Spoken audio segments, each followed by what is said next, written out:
Hello guys, current affairs funda में आप सभी का स्वागत है।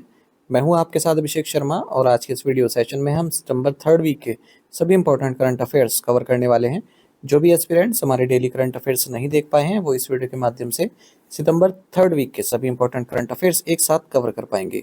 सेशन की शुरुआत करने से पहले आप सभी को बताना चाहूँगा, यदि आप हमारी daily current affairs PDF, weekly PDF, monthly PDF और हर महीने के banking and economic awareness PDF चाहते हैं तो करंट अफेयर्स फंडा का 1 मेंबरशिप प्लान आप ज्वाइन कर सकते हैं, जिसका लिंक आपको वीडियो के डिस्क्रिप्शन में या फिर फर्स्ट कमेंट में मिल जाएगा। आपको बता दें, इस वन ईयर मेंबरशिप प्लान के तहत जितना भी हमारा पीडीएफ कंटेंट है वो हम आपको 1 साल तक के लिए प्रोवाइड कराते हैं, जिसे आप डाउनलोड कर सकते हैं, प्रिंट आउट भी निकलवा सकते हैं। इसके लिए चाहे तो आप करंट अफेयर्स फंडा ऐप को यूज़ कर सकते हैं या फिर अपने लैपटॉप या सिस्टम की मदद से वेब लॉगिन भी कर सकते हैं। कोई भी आपका एग्जाम हो, banking, SSC, railway, state, PCS, जहाँ पर भी जनरल अवेयरनेस या करंट अफेयर्स पूछे जाते हैं, सभी एग्जाम्स के लिए हमारा पीडीएफ कंटेंट काफ़ी यूजफुल है। इस पीडीएफ कोर्स में हम आपको RBI circulars, financial awareness, digital awareness, banking awareness, general economic awareness सब कुछ प्रोवाइड करा रहे हैं। और इस कोर्स की वैलिडिटी 1 साल की है। पूरे साल भर जितने भी आपके एग्जाम्स होंगे जहाँ पर भी जनरल अवेयरनेस या करंट अफेयर्स पूछे जाएंगे, सब एग्जाम्स में केवल यही कोर्स आपका इनफ रहने वाला है। आरबीआई सर्कुलर्स हमने कंप्लीट कराए हैं, वो भी एमसीक्यूज के साथ। जैसे कि आरबीआई सर्कुलर आपने पढ़ लिया, उसी के साथ आपको एक एमसीक्यूज भी प्राप्त होगा। ठीक है, तो अच्छी प्रैक्टिस आपकी हो जाएगी। पिछले 5-6 महीने के आरबीआई सर्कुलर्स हमने कवर किए हैं। अगर आप खुद से करने जाओगे तो काफ़ी टाइम कंज्यूमिंग होता है और सब्जेक्ट्स के लिए आपको इतना समय नहीं मिल पाएगा। ठीक है, तो आपके लिए यही बेहतर रहेगा कि आप जो इस कोर्स में आरबीआई सर्कुलर्स दिए गए हैं काफ़ी इजी लैंग्वेज में और सभी इंपॉर्टेंट फैक्ट्स को इंक्लूड करके पीडीएफ बनाई गई हैं, उन्हें पढ़ें। काफ़ी मेहनत से बनाई गई हैं। और banking awareness course complete available है, न केवल बैंकिंग मेंस एग्जाम के लिए बल्कि अगर आप बैंकिंग इंटरव्यूज़ देते हैं वहाँ पर भी हेल्पफुल रहेगा। जिन एग्जाम्स में इंडियन इकोनॉमी आती है, जैसे एसएससी, रेलवे, स्टेट, पीसीएस, उनमें भी आपका यूज़फुल रहेगा और इंश्योरेंस एग्जाम के लिए भी यूज़फुल रहने वाला है।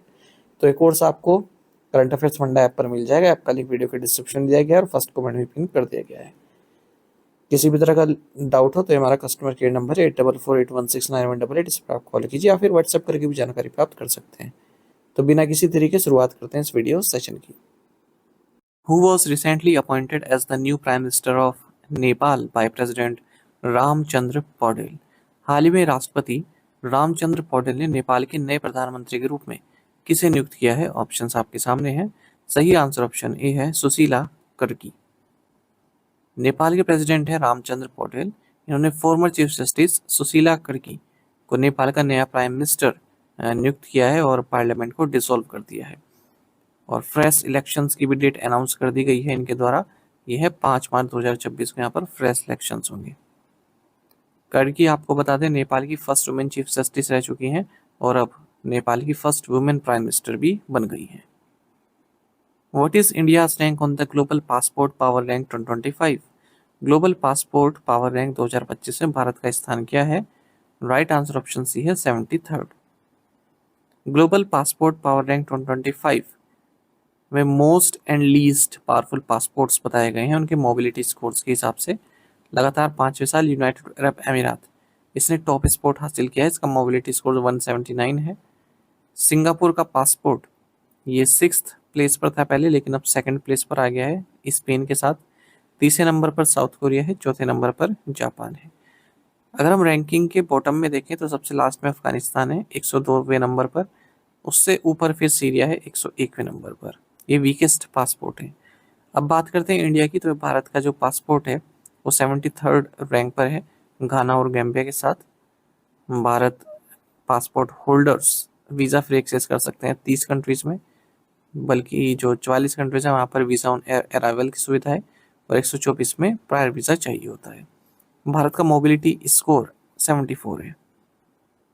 Which unicorn tops India's most valuable list in 2025 with a valuation of 8.2 billion US dollar? 2025 में 8.2 बिलियन यूएस डॉलर के मूल्यांकन के साथ कौन सा यूनिकॉर्न भारत की सबसे मूल्यवान यूनिकॉर्न सूची में शीर्ष पर है? राइट आंसर ऑप्शन बी है, ज़ेरोधा। ग्लोबल यूनिकॉर्न सिस्टम 1523 पहुंच गया, यानी कि 1523 प्राइवेटली हेल्ड स्टार्टअप्स हैं जिनका बिजनेस 1 बिलियन यूएस डॉलर से ऊपर का है। ऐसा हुरून ग्लोबल यूनिकॉर्न इंडेक्स 2025 में बताया गया है। भारत वर्ल्ड का 3rd लार्जेस्ट स्टार्टअप इकोसिस्टम है, आप जानते ही हैं, यूएस और चाइना के बाद। 73 यूनिकॉर्न्स हैं 2025 में। 2011 में केवल एक ही था और 11 नए ऐड किए हैं, 11 नए यूनिकॉर्न ऐड किए हैं इस साल, जिसमें रैपिडो है, डॉर्विन बॉक्स है, मनी व्यू है और भी हैं। Lens card of business physics वाला, ये टॉप एम्प्लॉयर्स हैं अगर हम यूनिकॉर्न्स की बात करें 2025 में। जेप्टो के कैवल्य वोरा और अदित पालीचा, दोनों की उम्र 22 साल है, यंगेस्ट यूनिकॉर्न फाउंडर्स हैं। सबसे ज़्यादा यूनिकॉर्न्स बेंगलुरु से हैं 26, फिर दिल्ली एनसीआर, फिर मुंबई। फिनटेक और ई कॉमर्स में सबसे ज़्यादा बिजनेसेस हैं यूनिकॉर्न्स के, और जीरोधा, रेजरपे, लेंसकार्ट इंडिया के मोस्ट वैल्यूएबल यूनिकॉर्न्स हैं। यूनिकॉर्न आप समझ रहे हैं, जिनकी वैल्यूएशन 1 बिलियन US को पार कर जाए, जिन कंपनीज की या स्टार्टअप्स की। What was India's position in the IMD World Talent Rankings 2025? IMD विश्व प्रतिभा रैंकिंग 2025 में भारत का स्थान क्या रहा? राइट आंसर ऑप्शन सी है 73rd। देखिए, बात हम कर रहे हैं IMD वर्ल्ड टैलेंट रैंकिंग्स 2025 की। इसे स्विट्जरलैंड ने टॉप किया है और यूरोपियन कंट्रीज ने इसको हमेशा की तरह डोमिनेट किया इस रैंकिंग को। 10 में से 7 यूरोपियन कंट्रीज ही हैं इस रैंकिंग में। लग्जमबर्ग सेकंड नंबर पर है, पहले सिंगापुर हुआ करता था, वो 7वें नंबर पर चला गया है। आइसलैंड तीसरे नंबर पर है। हांगकांग भी 5 प्लेस ऊपर चढ़ गया है और चौथे नंबर पर है। भारत 63rd पोजीशन पर है, 63वें नंबर पर है। ओवरऑल स्कोर भारत का 36.06 है। यूनाइटेड स्टेट्स 22वें नंबर पर है। चाइना 38th पोजीशन पर है, 38वें नंबर पर है। जो IMD's वर्ल्ड टैलेंट रैंकिंग 2025 है, इसमें 69 इकोनॉमीज को 3 डायमेंशंस के हिसाब से कैटेगराइज किया है। डायमेंशंस हैं investment, development, appeal and readiness. तो इस हिसाब से रैंकिंग्स दी गई है। IMD मतलब international institute of management development. On which date is the international day of democracy observed every year? हर साल अंतर्राष्ट्रीय लोकतंत्र दिवस कब मनाया जाता है? राइट आंसर ऑप्शन डी है 15 सितंबर। इंटरनेशनल डे ऑफ डेमोक्रेसी हर साल 15 सितंबर को मनाया जाता है। 2007 में यूनाइटेड नेशन जनरल असेंबली ने एक रेजोल्यूशन पास किया था इस डे को मनाने के लिए। 2025 में इस डे का थीम है achieving gender equality action by action. According to the Association of Democratic Reforms ADR, which legislative body has the highest dynastic representation? Association for Democratic Reforms के अनुसार किस विधायी निकाय में वंशवादी प्रतिनिधित्व सबसे अधिक है? राइट आंसर ऑप्शन ए है लोकसभा। देखिए, लगभग 21% या फिर आप कहें कि हर 5 MP, MLA, MLC में से एक डायनेस्टिक बैकग्राउंड से आते हैं, यानी कि उनके जो बाप दादा हैं वो पहले भी पॉलिटिक्स में रहे हैं और फिर वो भी आ गए हैं। तो ऐसा बताया है association for Democratic Reforms ADR की रिपोर्ट में। 31% के साथ लोकसभा में सबसे ज़्यादा जो डायनेस्टिक रिप्रेजेंटेशन है, सबसे ज़्यादा यहीं पर ही है। ऐसे लोग जिनके बाप दादा पॉलिटिक्स में रहे हैं और वो भी पॉलिटिक्स में आ चुके हैं, 31%। वहीं स्टेट असेंबलीज में 20% है, 20% है, सबसे लोवेस्ट है। तो 5204 लेजिस्लेटर्स का डेटा लिया गया है state assemblies, Lok Sabha, Rajya Sabha, state legislative council से, और इनमें से 1107 डायनेस्टिक बैकग्राउंड से आते हैं। नॉर्थ इंडिया में उत्तर प्रदेश टॉप पर है 23% के साथ, फिर राजस्थान है, साउथ में कर्नाटक और आंध्र प्रदेश टॉप पर है, ईस्ट एंड नॉर्थ ईस्ट में बिहार और असम टॉप पर है। अगर हम एब्सोल्यूट नंबर्स की बात करें तो उत्तर प्रदेश हाईएस्ट है, 141 प्रतिनिधि डायनेस्टिक पॉलिटिक्स से आते हैं, यानी कि 604 MPs में से 141 MPs डायनेस्टिक पॉलिसीज में है। 604 MPs, MLA, MLCs में से 141 डायनेस्टिक पॉलिटिक्स से आते हैं। Where was India's first overseas Atal innovation centre inaugurated? Bharat का पहला विदेशी अटल इनोवेशन सेंटर का उद्घाटन कहाँ किया गया? राइट आंसर ऑप्शन डी है Abu Dhabi, UAE। Union education minister Dharmendra Pradhan, इन्होंने इंडिया का first overseas Atal innovation centre inaugurate किया है IIT Delhi Abu Dhabi campus में। 2 दिन की विजिट में थे ये UAE में, उस दौरान इसको लॉन्च किया गया। अटल इनोवेशन मिशन आप जानते ही हैं, नीति आयोग द्वारा आगे बढ़ाया जा रहा है ताकि स्कूल कॉलेजेस में जो बच्चे हैं उनमें इनोवेशन की भावना लाई जा सके। Which company has partnered with the government of Odisha to design and implement integrated financial management system 3.0? किस कंपनी ने एकीकृत वित्तीय प्रबंधन प्रणाली 3.0 की डिजाइन और कार्यान्वित करने के लिए उड़ीसा सरकार के साथ साझेदारी की है? राइट आंसर ऑप्शन है टीसीएस, टाटा कंसल्टेंसी सर्विसेज यानी कि टीसीएस। इसने गवर्नमेंट ऑफ उड़ीसा के साथ पार्टनरशिप किया है, जिसके तहत इंटीग्रेटेड फाइनेंशियल मैनेजमेंट सिस्टम 3.0 को डिजाइन और इम्प्लीमेंट किया जाएगा। Telecommunications consultants India limited TCIL recently signed an MOU with which bank to strengthen its IT infrastructure? Telecommunications consultants India Limited ने हाल ही में अपने IT बुनियादी ढांचे को मजबूत करने के लिए किस बैंक के साथ एक समझौता ज्ञापन पर हस्ताक्षर किया? राइट आंसर ऑप्शन डी है Punjab national bank. Telecommunications consultants India limited government of India enterprises ministry of communication के तहत आता है। इसने MOU साइन किया पंजाब नेशनल बैंक के साथ, ताकि पंजाब नेशनल बैंक का जो IT इंफ्रास्ट्रक्चर है उसको और स्टेबल बनाया जा सके और फास्ट बनाया जा सके। वही है फिर MOU के तहत इन दोनों ने कि पंजाब नेशनल बैंक में किस तरह से हम एक robust, secure, regulatory compliant solution तैयार कर सकते हैं, उस बारे में चर्चा हुई। Who won the Italian Grand Prix 2025? Italian Grand Prix 2025 किसने जीता? राइट आंसर ऑप्शन डी है मैक्स वर्स्टैपन। तो काफी समय बाद मैक्स वर्स्टैपन ने कोई ग्रां प्री जीती है और इसका नाम है इटालियन ग्रां प्री। और Dutch and Belgian racing driver है, ये रेड बुल के लिए रेसिंग करते हैं फॉर्मूला 1 में। Which state leads in small business credit with an outstanding portfolio of 6 lakh crore rupees? 6 lakh crore रुपए के बकाया पोर्टफोलियो के साथ लघु व्यवसाय ऋण में कौन सा राज्य अग्रणी है? राइट आंसर ऑप्शन डी है महाराष्ट्र। देखिए, small industries development bank of India यानी कि सिडबी और CRIF हाई मार्क द्वारा एक रिपोर्ट जारी की गई है, या एक सर्वे आप कह सकते हैं किया गया है। इसमें बताया गया है कि अगर हम स्मॉल बिजनेस क्रेडिट की बात करें तो वहाँ महाराष्ट्र टॉप पर है, वो भी 6.0 लाख करोड़ आउटस्टैंडिंग पोर्टफोलियो के साथ। इसका मतलब क्या हुआ, किस राज्य में सबसे ज़्यादा क्रेडिट जो स्मॉल बिजनेस होते हैं उन्हें दिया जा रहा है बैंक्स द्वारा, NBFCs द्वारा, ठीक है, तो महाराष्ट्र में दिया जा रहा है। और बकाया भी सबसे ज़्यादा महाराष्ट्र में, 6 लाख करोड़ रुपए तक का लोन बकाया है अभी तक, जो अभी वापस नहीं आया है। तो इसी क्रम में तमिलनाडु दूसरे नंबर पर है, गुजरात तीसरे नंबर पर है, उत्तर प्रदेश है फिर चौथे नंबर पर, कर्नाटक 5th नंबर पर आता है। The Telangana government recently signed a letter of intent with which foreign university to advance AI solutions? Telangana सरकार ने हाल ही में AI समाधानों को आगे बढ़ाने के लिए किस विदेशी विश्वविद्यालय के साथ एक आशय पत्र पर हस्ताक्षर की? राइट आंसर ऑप्शन है डीकन यूनिवर्सिटी। तेलंगाना गवर्नमेंट और ऑस्ट्रेलिया की जो डीकन यूनिवर्सिटी है, उन्होंने लेटर ऑफ इंटेंट साइन किया है, जिसके जरिए एडवांस आर्टिफिशियल इंटेलिजेंस सॉल्यूशंस में ये काम करेंगे, ताकि नए अपॉर्चुनिटीज अनलॉक की जा सके इनोवेशन में, एंटरप्रेन्योरशिप में और इन्वेस्टमेंट में।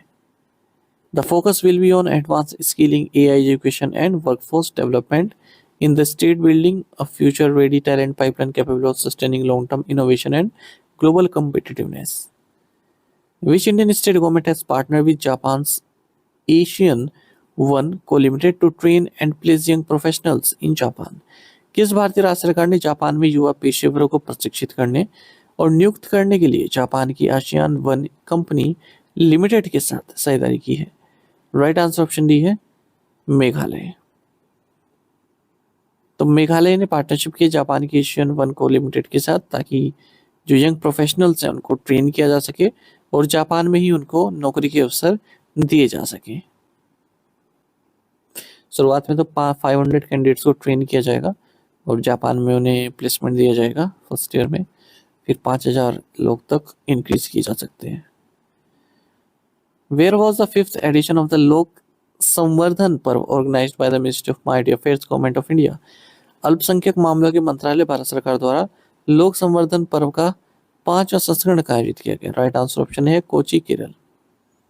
Ministry of Minority Affairs Government of India ने 5th एडिशन ऑर्गेनाइज किया है लोक संवर्धन पर्व का कोची, केरल में। तो ये प्रधानमंत्री विरासत का संवर्धन PM विकास के तहत इसको लॉन्च किया गया है। और जो भी माइनॉरिटी कम्युनिटी के आर्टिशंस हैं, क्राफ्ट पर्सन्स हैं, वीवर्स हैं, कुलिनरी स्पेशलिस्ट हैं, तो उनके लिए है ये लोक संवर्धन पर्व। इस इवेंट को इनॉग्रेट किया गया जॉर्ज कुरियन द्वारा, जो कि minister of state for minority affairs and fisheries, animal husbandry and trading है। Which organisation has complete the mechanical work for India's first bamboo based bio refinery at Numaligarh Assam. किस संगठन ने असम के नुमालीगढ़ में भारत की पहली बांस आधारित बायो रिफाइनरी के लिए यांत्रिक कार्य पूरा कर लिया? राइट आंसर ऑप्शन डी है इंजीनियर्स इंडिया लिमिटेड, EIL। तो इंजीनियर्स इंडिया लिमिटेड इसने इंडिया का first bamboo based bio refinery में जो मैकेनिकल वर्क है उसको पूरा कर लिया है, और ये इंडिया का first bamboo based bio refinery का है नुमालीगढ़ असम में। इसको एग्जीक्यूट किया जा रहा है प्रोजेक्ट को असम बायोएथेनॉल प्राइवेट लिमिटेड के द्वारा। इंजीनियर्स इंडिया लिमिटेड की बात करें तो इसका हेडक्वार्टर्स न्यू दिल्ली में है, और ये ministry of petroleum and natural gas के अंडर आता है। Which Indian PSU has announced the development of a railway locomotive powered by hydrogen fuel cells in partnership with Singapore based Horizon Fuel Cell Technologies।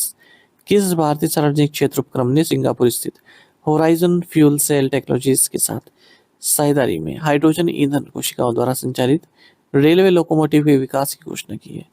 Right answer option A है BHEL। तो BHEL railway locomotive को develop करेगा जो कि hydrogen fuel cells पर run करते हैं, ठीक है। और Singapore based Horizon Fuel Cell Technologies इसमें इसकी मदद करने वाला है। अगर हम BHEL की बात करें कि Bharat heavy electricals limited ministry of heavy industries के तहत ये आता है, हेडक्वार्टर इसका न्यू दिल्ली में है। Reserve Bank of India recently imposed a monetary penalty of how much on phone पे लिमिटेड।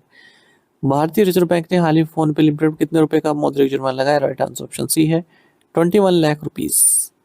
तो रिजर्व बैंक ऑफ इंडिया ने 21 लाख रुपए का मौद्रिक जुर्माना लगाया है फोन पे लिमिटेड पर। RBI के जो डायरेक्शंस है प्रीपेड पेमेंट इंस्ट्रूमेंट्स PPI से संबंधित, उनका अनुपालन इसने नहीं किया है। बाकी किस सेक्शंस के तहत लगाया गया है वो यहाँ पर लिखा है। फोन पे का हेडक्वार्टर्स बेंगलुरु कर्नाटक में है। 2015 में इसकी स्थापना की गई थी समीर निगम, राहुल चड़ी, बुर्जिन इंजीनियर के द्वारा। समीर निगम इसके MD एंड CEO हैं। Which city secured the first rank in category 1 population over 10 lakh in स्वच्छ वायु सर्वेक्षण 2025? स्वच्छ वायु सर्वेक्षण 2025 में श्रेणी 1 10 लाख से अधिक जनसंख्या में किस शहर ने प्रथम स्थान प्राप्त किया?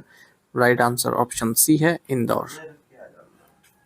तो स्वच्छ वायु सर्वेक्षण awards and wetland cities recognition ceremony 2025 इसे ministry of environment, forest and climate change द्वारा ऑर्गेनाइज किया गया है। तो यहाँ पर जो स्वच्छ वायु सर्वेक्षण 2025 कंडक्ट किया गया था 130 सिटीज़ में नेशनल क्लीन एयर प्रोग्राम के तहत, उसमें जो बेस्ट परफॉर्मिंग सिटीज़ थी उनको यहाँ पर अवार्ड दिए गए हैं। तो देख लेते हैं किस कैटेगरी में किसे अवार्ड मिला है। कैटेगरी 1 है जहाँ पर जो सिटी है उसकी पॉपुलेशन 10 लाख से अधिक की है, तो इसमें इंदौर फर्स्ट रैंक हासिल किया है। स्कोर इसका 200 आउट ऑफ 200 है। 1.5 करोड़ रुपए इन्हें दिया गया है जो मेयर है तो यहाँ के।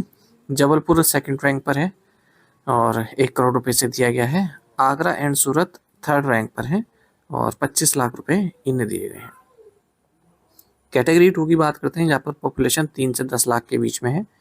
अमरावती फर्स्ट रैंक है 200 आउट ऑफ 200, 75 लाख रुपए से दिए गए हैं। झांसी एंड मुरादाबाद की दूसरी रैंक है।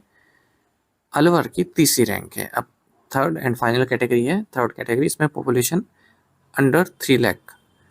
तो देवास फर्स्ट रैंक पर है, परवाणु सेकंड रैंक पर है और अंगुल तीसरे रैंक पर है। तो ये महत्वपूर्ण है, इनको याद रखिएगा। National Clean Air Programme government ने इसके तहत 20,130 करोड़ रुपए एलोकेट किए हुए हैं 130 सिटीज़ में, जहां पर PM10 लेवल्स को इम्प्रूव करने पर ध्यान दिया जा रहा है। तो याद रखिएगा कि किस चीज़ को सुधारने जा रहे हैं, PM10 लेवल। एक मिनट, ठीक है। What is the theme of the International Day for the Preservation of the Ozone Layer 2025? अंतर्राष्ट्रीय ओजोन परत संरक्षण दिवस 2025 का विषय क्या है? राइट आंसर ऑप्शन सी है from science to global action. International day for the preservation of ozone layer ये 16 सितंबर को मनाया जाता है। 1994 में UN जनरल असेंबली ने डिसाइड किया था कि 16 सितंबर को हम international day for the preservation of ozone layer मनाएंगे। इसी दिन 1987 में Montreal protocol on substances that deplete the ozone layer इसको साइन किया गया था। 2025 में इस डे का थीम है from science to global action. Who has been conferred the PV Narasimha Rao memorial award for economics? अर्थशास्त्र के लिए PV नरसिम्हा राव मेमोरियल पुरस्कार किसे प्रदान किया गया है? राइट आंसर ऑप्शन डी है doctor Manmohan Singh. Late former prime minister and renowned economist doctor Manmohan Singh.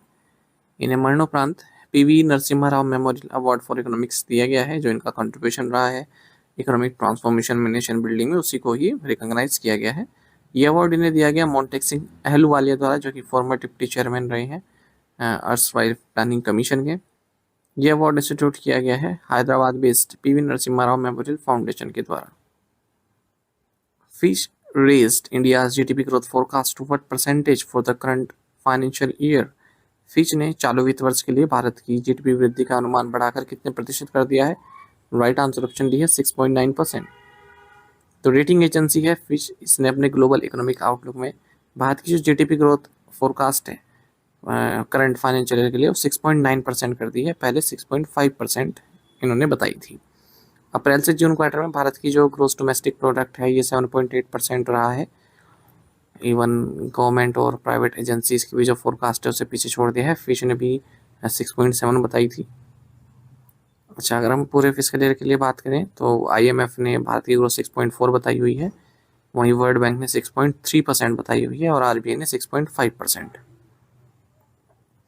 आगे बढ़ने से पहले कुछ जनरल अवेयरनेस क्वेश्चंस देख लेते हैं जो एसबीआई पीओ मेंस 2025 में पूछे गए। तो एक तो पूछा गया ये FIDE women's world cup champion 2025 से संबंधित दिव्या देशमुख ने जीता है।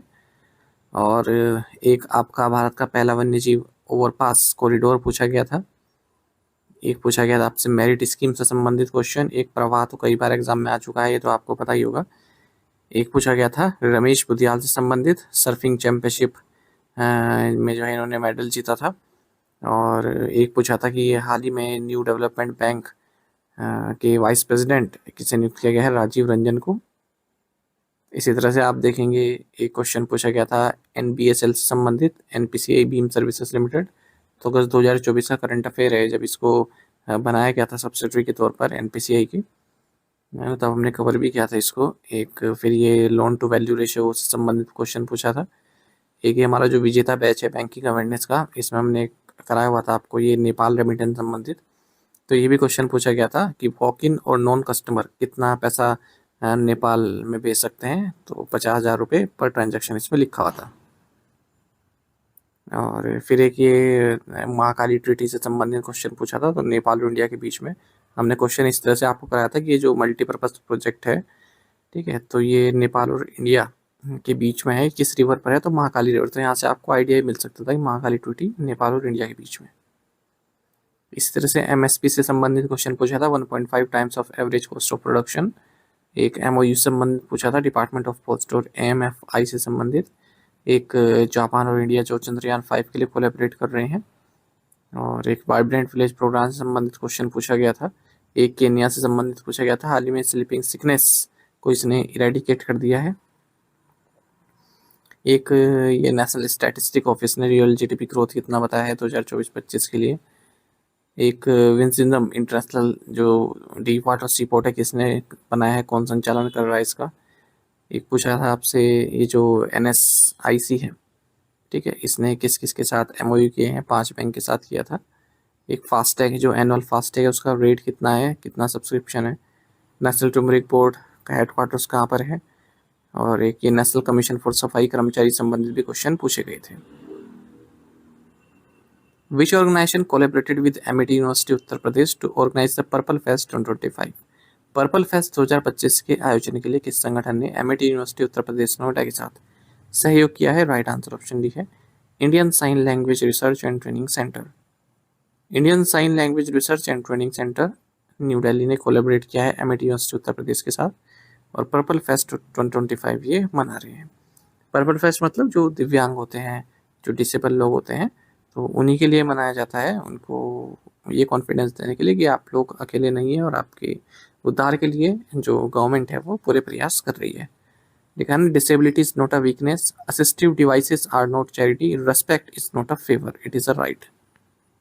Which municipal corporation received 60 million US funding from the International Finance Corporation to transform sanitation infrastructure?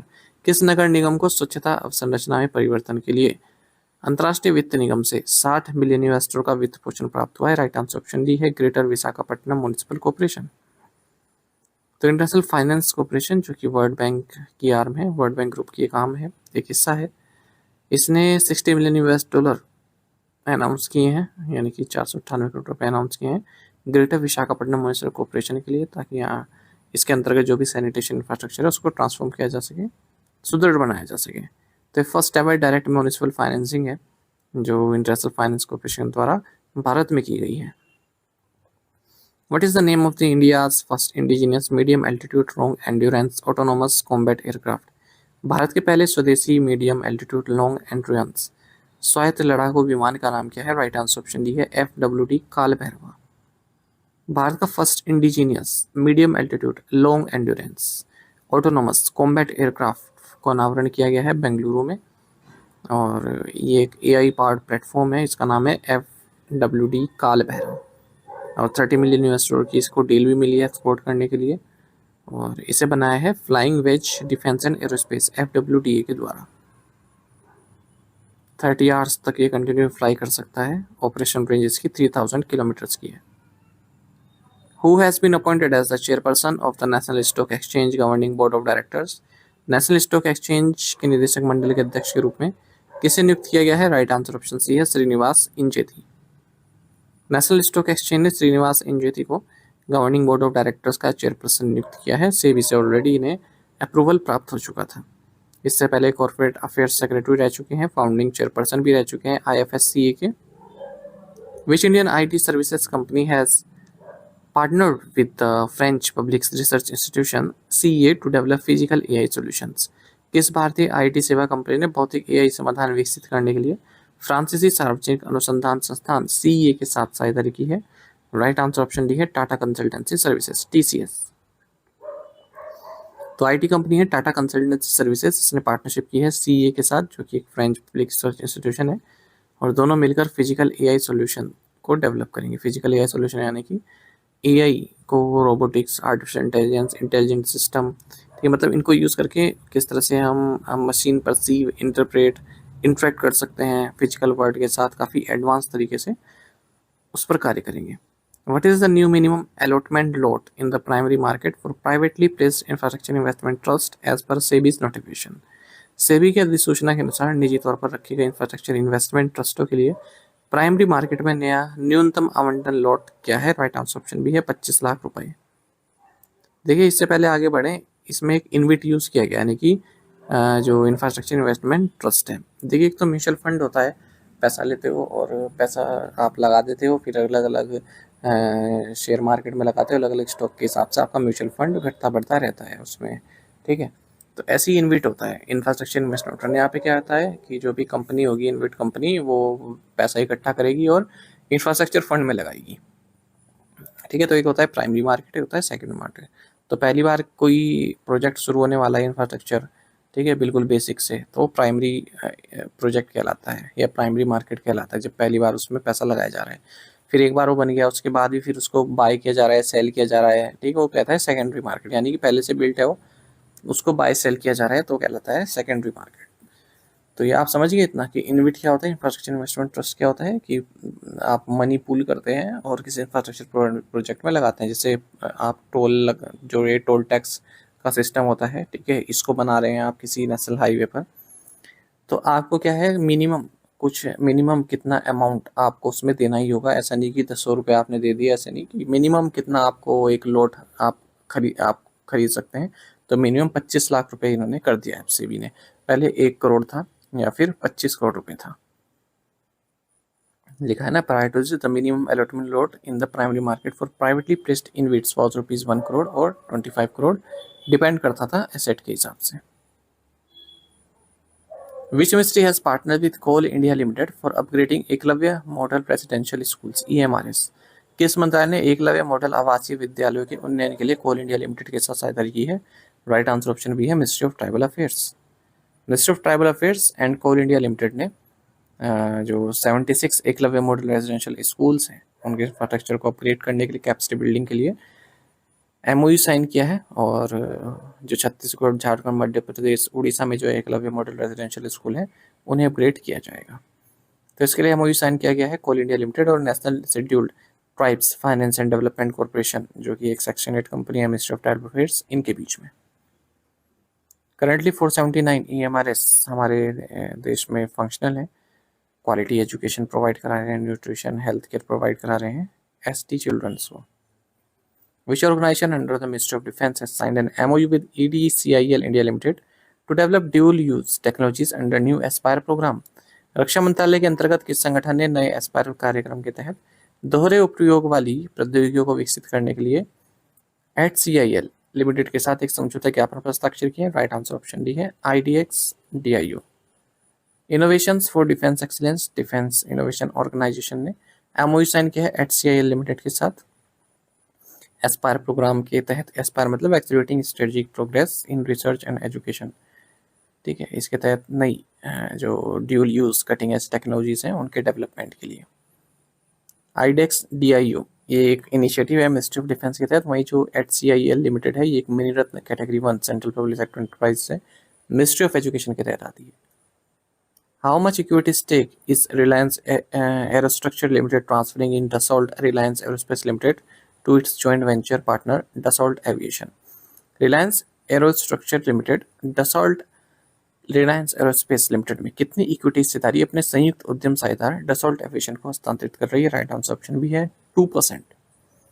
Reliance infrastructure जो कि होली ओन्ड सब्सिडरी है रिलायंस एरोस्ट्रक्चर लिमिटेड की, ये 2%, माफ कीजिएगा, जो रिलायंस इंफ्रास्ट्रक्चर की जो सब्सिडरी है रिलायंस एरोस्ट्रक्चर लिमिटेड, ये 2% इक्विटी शेयर्स जो इसके डसॉल्ट रिलायंस एरोस्पेस लिमिटेड में है ये ट्रांसफर करेगी डसॉल्ट एविएशन को। इस तरह से डसॉल्ट एविएशन है इसकी स्टेक 49% से बढ़कर 51% हो जाएंगे इसमें, और मेजर शेयर होल्डर ये हो जाएगा।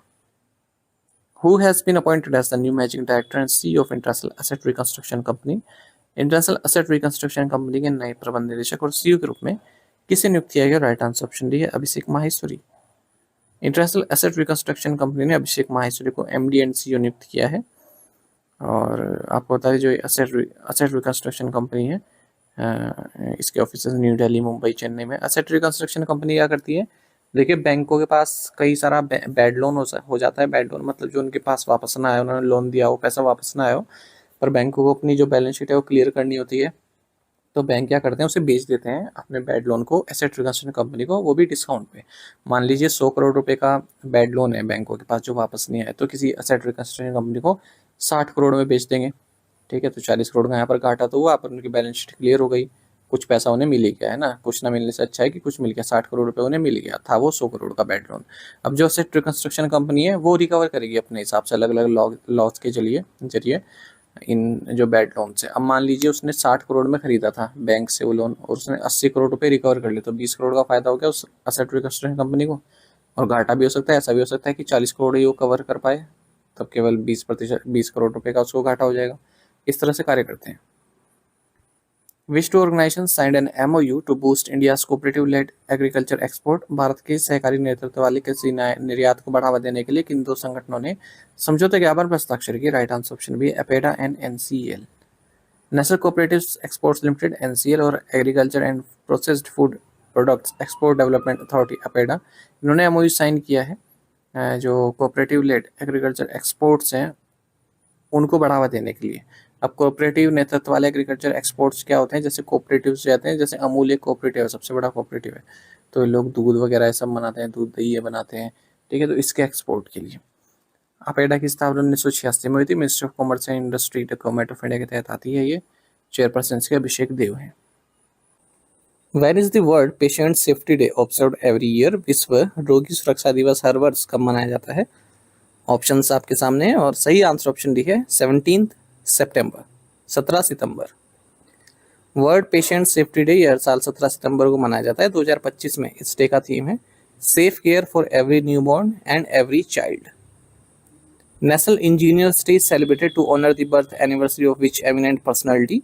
राष्ट्रीय इंजीनियर्स दिवस किस प्रतिष्ठित व्यक्ति की जयंती के उपलक्ष्य में मनाया जाता है? ऑप्शंस आपके सामने हैं। सही आंसर ऑप्शन डी है sir M Visvesvaraya. National engineers day हर साल भारत में 15 सितंबर को मनाया जाता है क्योंकि इस दिन बर्थ एनिवर्सरी होती है one of India's greatest engineers sir Mokshagundam Visvesvaraya. इस साल इंजीनियर्स डे का थीम है deep tech and engineering excellence driving India's tech. Sir M Visvesvaraya की अगर हम बात करें, ये मैसूर के दीवान रहे, ऑल इंडिया मैन्युफैक्चरर्स ऑर्गेनाइजेशन के प्रेसिडेंट रहे, भारत रत्न इन्हें दिया गया 1955 में। उस्मान सागर, हिमायत सागर जैसे रिजर्वायर्स इन्होंने डिज़ाइन किए हैं। कृष्ण राजा सागर डैम 1932 में इन्होंने ही बनाया था, जो कि एशिया का लार्जेस्ट रिजर्वायर है। फ्रॉम विच लोकेशन वॉज समुद्र प्रदक्षिणा वर्चुअली फ्लैग्ड ऑफ बाय रक्षा मंत्री राजनाथ सिंह। रक्षा मंत्री राजनाथ सिंह ने वस्तुतः किस स्थान से समुद्र प्रदक्षिणा को हरी झंडी दिखाई है? राइट आंसर ऑप्शन डी है गेटवे ऑफ इंडिया, मुंबई। रक्षा मंत्री राजनाथ सिंह ने वर्चुअली यानी कि ऑनलाइन तरीके से फ्लैग्ड ऑफ हरी झंडी दिखाई है tri service all women circum navigation selling expedition समुद्र प्रदक्षिणा को, यानी कि तीनों सर्विस जो हमारी होती हैं, Indian arm force, air force, navy, इन तीनों से ही महिलाएं ली गई हैं। ठीक है, और ये सेलिंग के लिए निकल चुकी है, यानी कि यात्रा पर निकल चुकी हैं, समुद्र यात्रा पर। इसका नाम है समुद्र प्रदक्षिणा। और पहली बार इस तरह की यात्रा ये गेटवे ऑफ इंडिया से शुरू हुई है। गेटवे ऑफ इंडिया से इसकी शुरुआत हुई है, मुंबई से। अगले 9 मंथ तक ये यात्रा चलेगी। तो 10 विमेन ऑफिसर्स हैं, और किसके जरिए जा रहे हैं? ये इंडियन आर्मी का सेलिंग वेसल है त्रिवेणी, इस पर सवार है ये, और समुद्र में घूमेंगे, मतलब यात्रा करेंगे। 26,000 नॉटिकल माइल्स लगभग ये कवर करने वाले हैं। इक्वेटर को 2 बार क्रॉस करेंगे। 3 ग्रेट केप्स को विजिट करेंगे, जैसे लुईविन, हॉर्न एंड गुड होप, और सदर्न ओशियन, ड्रेक पैसेज, यहाँ से भी ये गुजरेंगे। 4 इंटरनेशनल पोर्ट कॉल्स भी ये करने वाले हैं, और वापस आ जाएंगे मुंबई में मई 2026 में। थोड़ा हिस्ट्री जान लेते हैं। तो रॉबिन नॉक्स जॉनस्टन ये यूनाइटेड किंगडम से थे। ये पहले व्यक्ति थे जिन्होंने सोलो, अकेले, नॉन स्टॉप सर्कम नेविगेशन किया था 1969 में। भारत के संदर्भ में देखें तो कैप्टन दिलीप टोंडे रिटायर्ड, इन्होंने फर्स्ट सोलो सर्कम नेविगेशन किया था 2009-10 में। और कमांडर अभिलाष टोमी रिटायर्ड, ये फर्स्ट इंडियन है जिन्होंने ये सर्कम नेविगेशन किया नॉन स्टॉप 2012-13 में। Who became the first Indian to win a gold medal at the Speed Skating World Championships?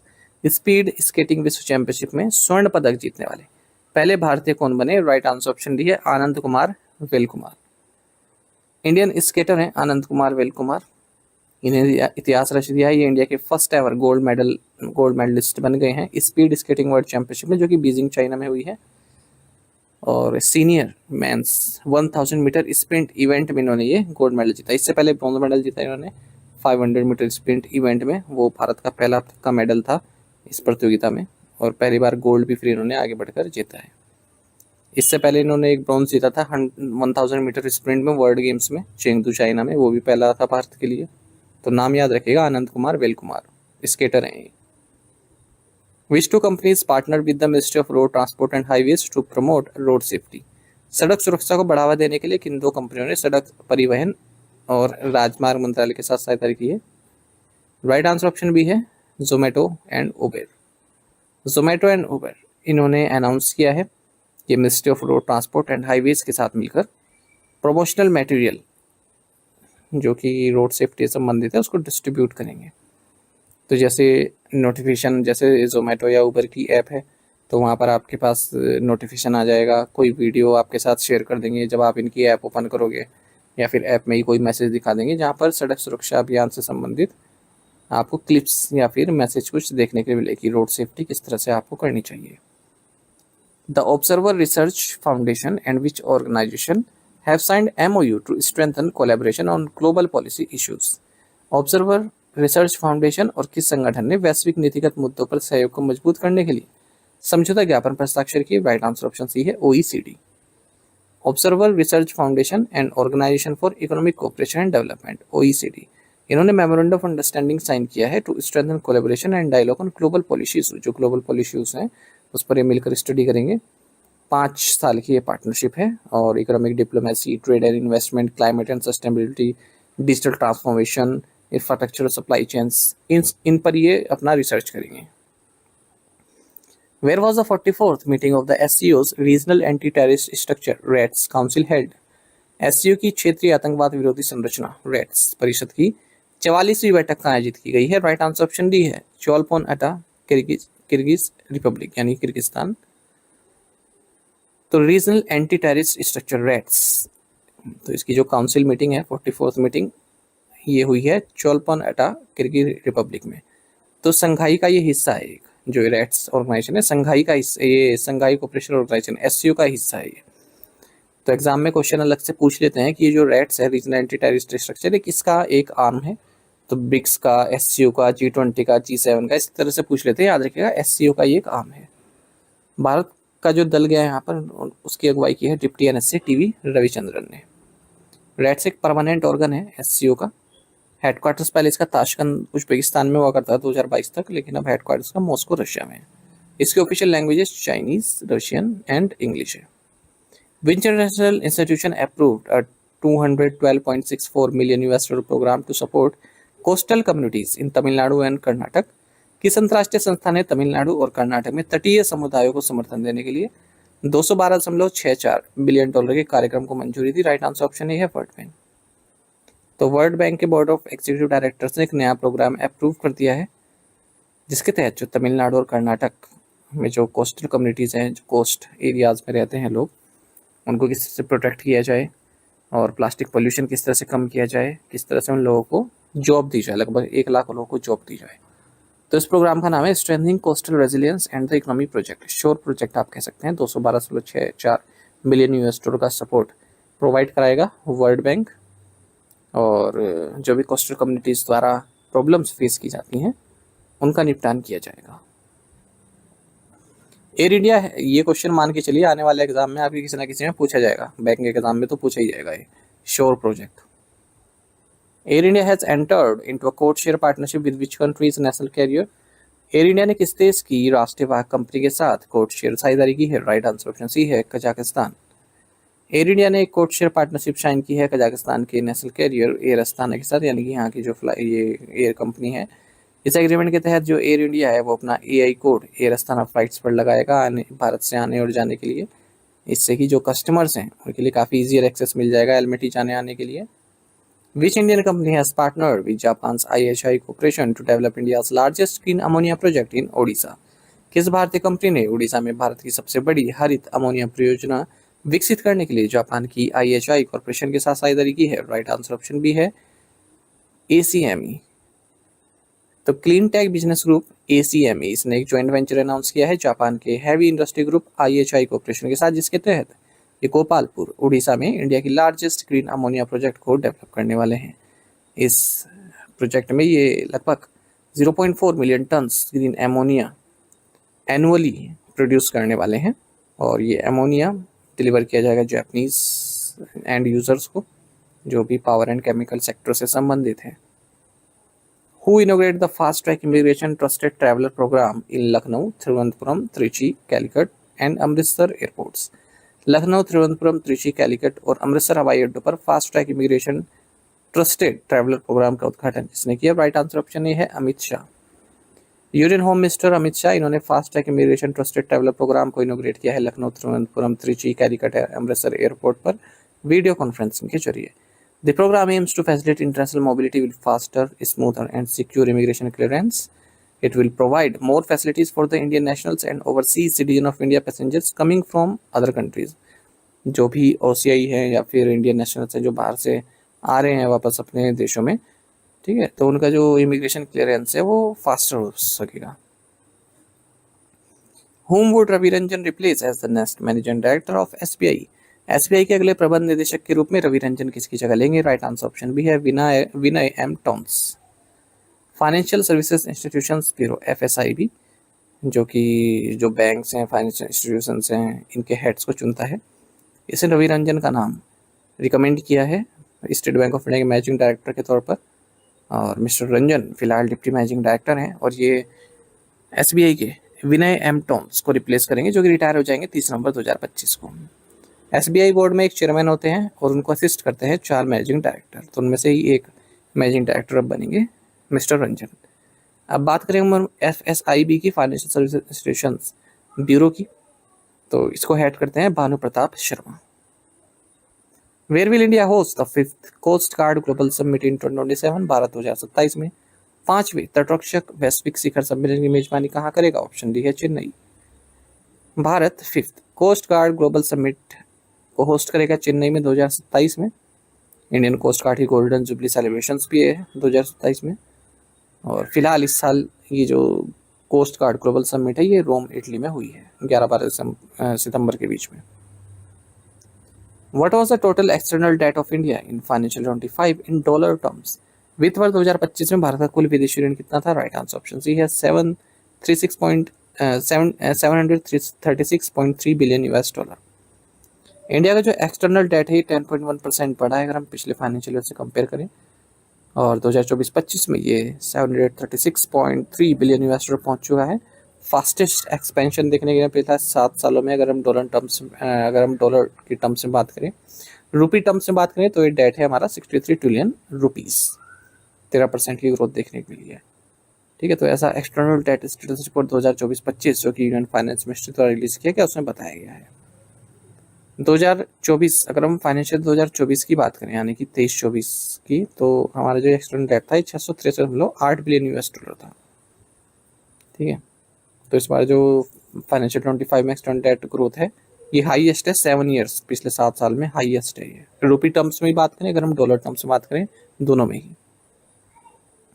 Which institute inaugurated the advanced da Vinci surgical robot at its set facility? किस संस्थान ने अपनी set facility में दा Vinci surgical robot का उद्घाटन किया है? राइट आंसर ऑप्शन है एम्स न्यू दिल्ली। तो all India institute of medical sciences AIIMS new Delhi ने एडवांस दा विंची सर्जिकल रोबोट को इनोग्रेट किया है अपने skills e learning and telemedicine set facility में। और ये ट्रेनिंग देने के लिए काम आएगा कि रोबोट से किस तरह से सर्जरी करते हैं ना, तो जो भी स्टूडेंट्स हैं, ठीक है, तो उनको प्रैक्टिकल डेमोन्स्ट्रेशन देने के लिए काम आएगा ये। और इस तरह का ये दूसरा रोबोट है एम्स के पास जो गया है। How much special economic package did India announce for Mauritius recently? हाल ही में भारत ने मॉरिशस के लिए कितने विशेष आर्थिक पैकेज की घोषणा की है? राइट आंसर ऑप्शन सी है 680 मिलियन यूएस डॉलर। तो भारत ने कहा है कि हम 680 मिलियन यूएस डॉलर का इकोनॉमिक पैकेज मॉरिशस को दे रहे हैं। ठीक है, और साथ और एग्रीमेंट साइन किए हैं दोनों देशों के बीच में। हाल ही में जो मॉरिशस के प्राइम मिनिस्टर हैं नवी चंद्र रामकुलम, ये वाराणसी पहुंचे थे पीएम नरेंद्र मोदी के साथ। मॉरिशस की बात करते हैं, कैपिटल पोर्ट लुइस है, करेंसी है Mauritian rupee. Which country introduce the New York declaration on peaceful settlement of the Palestine issue and implementation of the 2 state solution at the UN general assembly? किस देश ने संयुक्त राष्ट्र महासभा पे फिलिस्तीन मुद्दे के शांतिपूर्ण समाधान और 2 राज्य समाधान के कार्यान्वयन पर न्यूयॉर्क घोषणा पेश की? राइट आंसर ऑप्शन सी है फ्रांस। देखिए, हाल ही में एक यूएन जनरल असेंबली में एक रेजोल्यूशन लाया गया जिस पर वोटिंग हुई, और ये था न्यूयॉर्क डिक्लेरेशन इसका नाम था, ताकि पैलेस्तीन इशू का पीसफुल सेटलमेंट किया जा सके, शांतिपूर्व उसको सेटलमेंट किया जा सके पैलेस्तीन का जो इशू है, और जो 2 स्टेट सॉल्यूशन है उसको इम्प्लीमेंट किया जा सके। तो इस वोटिंग में भारत ने फेवर में वोट किया है, यानी कि भारत फेवर में है जो ये रेजोल्यूशन लाया गया उसके। और ये जो रेजोल्यूशन है ये फ्रांस द्वारा लाया गया था, यही हमारा क्वेश्चन भी था। 142 नेशंस ने फेवर में वोट किया है, 10 ने अगेंस्ट में किया है, 12 ने वोटिंग नहीं की है, 12 एब्सटेन रहे हैं, वो किसी साइड नहीं थे। जिन्होंने अगेंस्ट वोटिंग की उसमें अर्जेंटीना, हंगरी, इसराइल और यूएस थे। और ये जो डिक्लेरेशन है ये जुलाई में जब हाई लेवल कॉन्फ्रेंस हुई थी जिसकी अध्यक्षता फ्रांस और सऊदी अरब द्वारा की गई थी, वहाँ पर एडॉप्ट किया गया था। 2 स्टेट सॉल्यूशन डायरेक्ट ही पूछा जाता है कि 2 स्टेट सॉल्यूशन किससे संबंधित है, तो ऑप्शन में आपको इजराइल पैलेस्तीन मिल जाएगा, वही आपका आंसर भी होता है।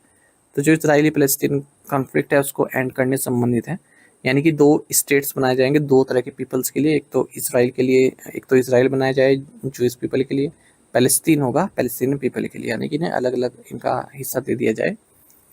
1993 में हालांकि इसराइल गवर्नमेंट और Palestinian Liberation Organization PLO agree हो गए थे ओस्लो अकॉर्ड्स के तहत कि हम 2 स्टेट सॉल्यूशन को इम्प्लीमेंट करेंगे। हालांकि अब की बार जो ये 2 स्टेट सॉल्यूशन का जो वोटिंग हुई है इसमें इसराइल ने अगेंस्ट वोट किया है। Which company was named as the lead sponsor of India's men's and women's cricket teams? किस कंपनी को भारत की पुरुष और महिला क्रिकेट टीमों का मुख्य प्रायोजक नामित किया गया है? ऑप्शंस आपके सामने हैं, सही आंसर ऑप्शन बी है अपोलो टायर्स। तो Apollo Tyres India's men's and women's cricket team के लीड स्पॉन्सर होगा। बीसीसीआई ने इसके साथ डील की है 579 करोड़ रुपीस की, 3 साल की डील है। इससे पहले ड्रीम 11 भारतीय टीम का स्पॉन्सर हुआ करता था, पर उसे एग्जिट करना पड़ा promotion and regulation of online gaming bill 2025 के पास होने के बाद। तो बीसीसीआई ने फिर रिप्लेसमेंट ढूंढा और वो ढूंढा है अपोलो टायर्स। और अपोलो टायर्स पर गेम 4.5 करोड़ रुपीस पे करेगा बीसीसीआई को, जो कि ड्रीम 11 जो पे कर रहा था उससे ज़्यादा है। ड्रीम 11 केवल 4 करोड़ पे कर रहा था और ये 4.5 करोड़ पे कर रहा है अपोलो टायर्स।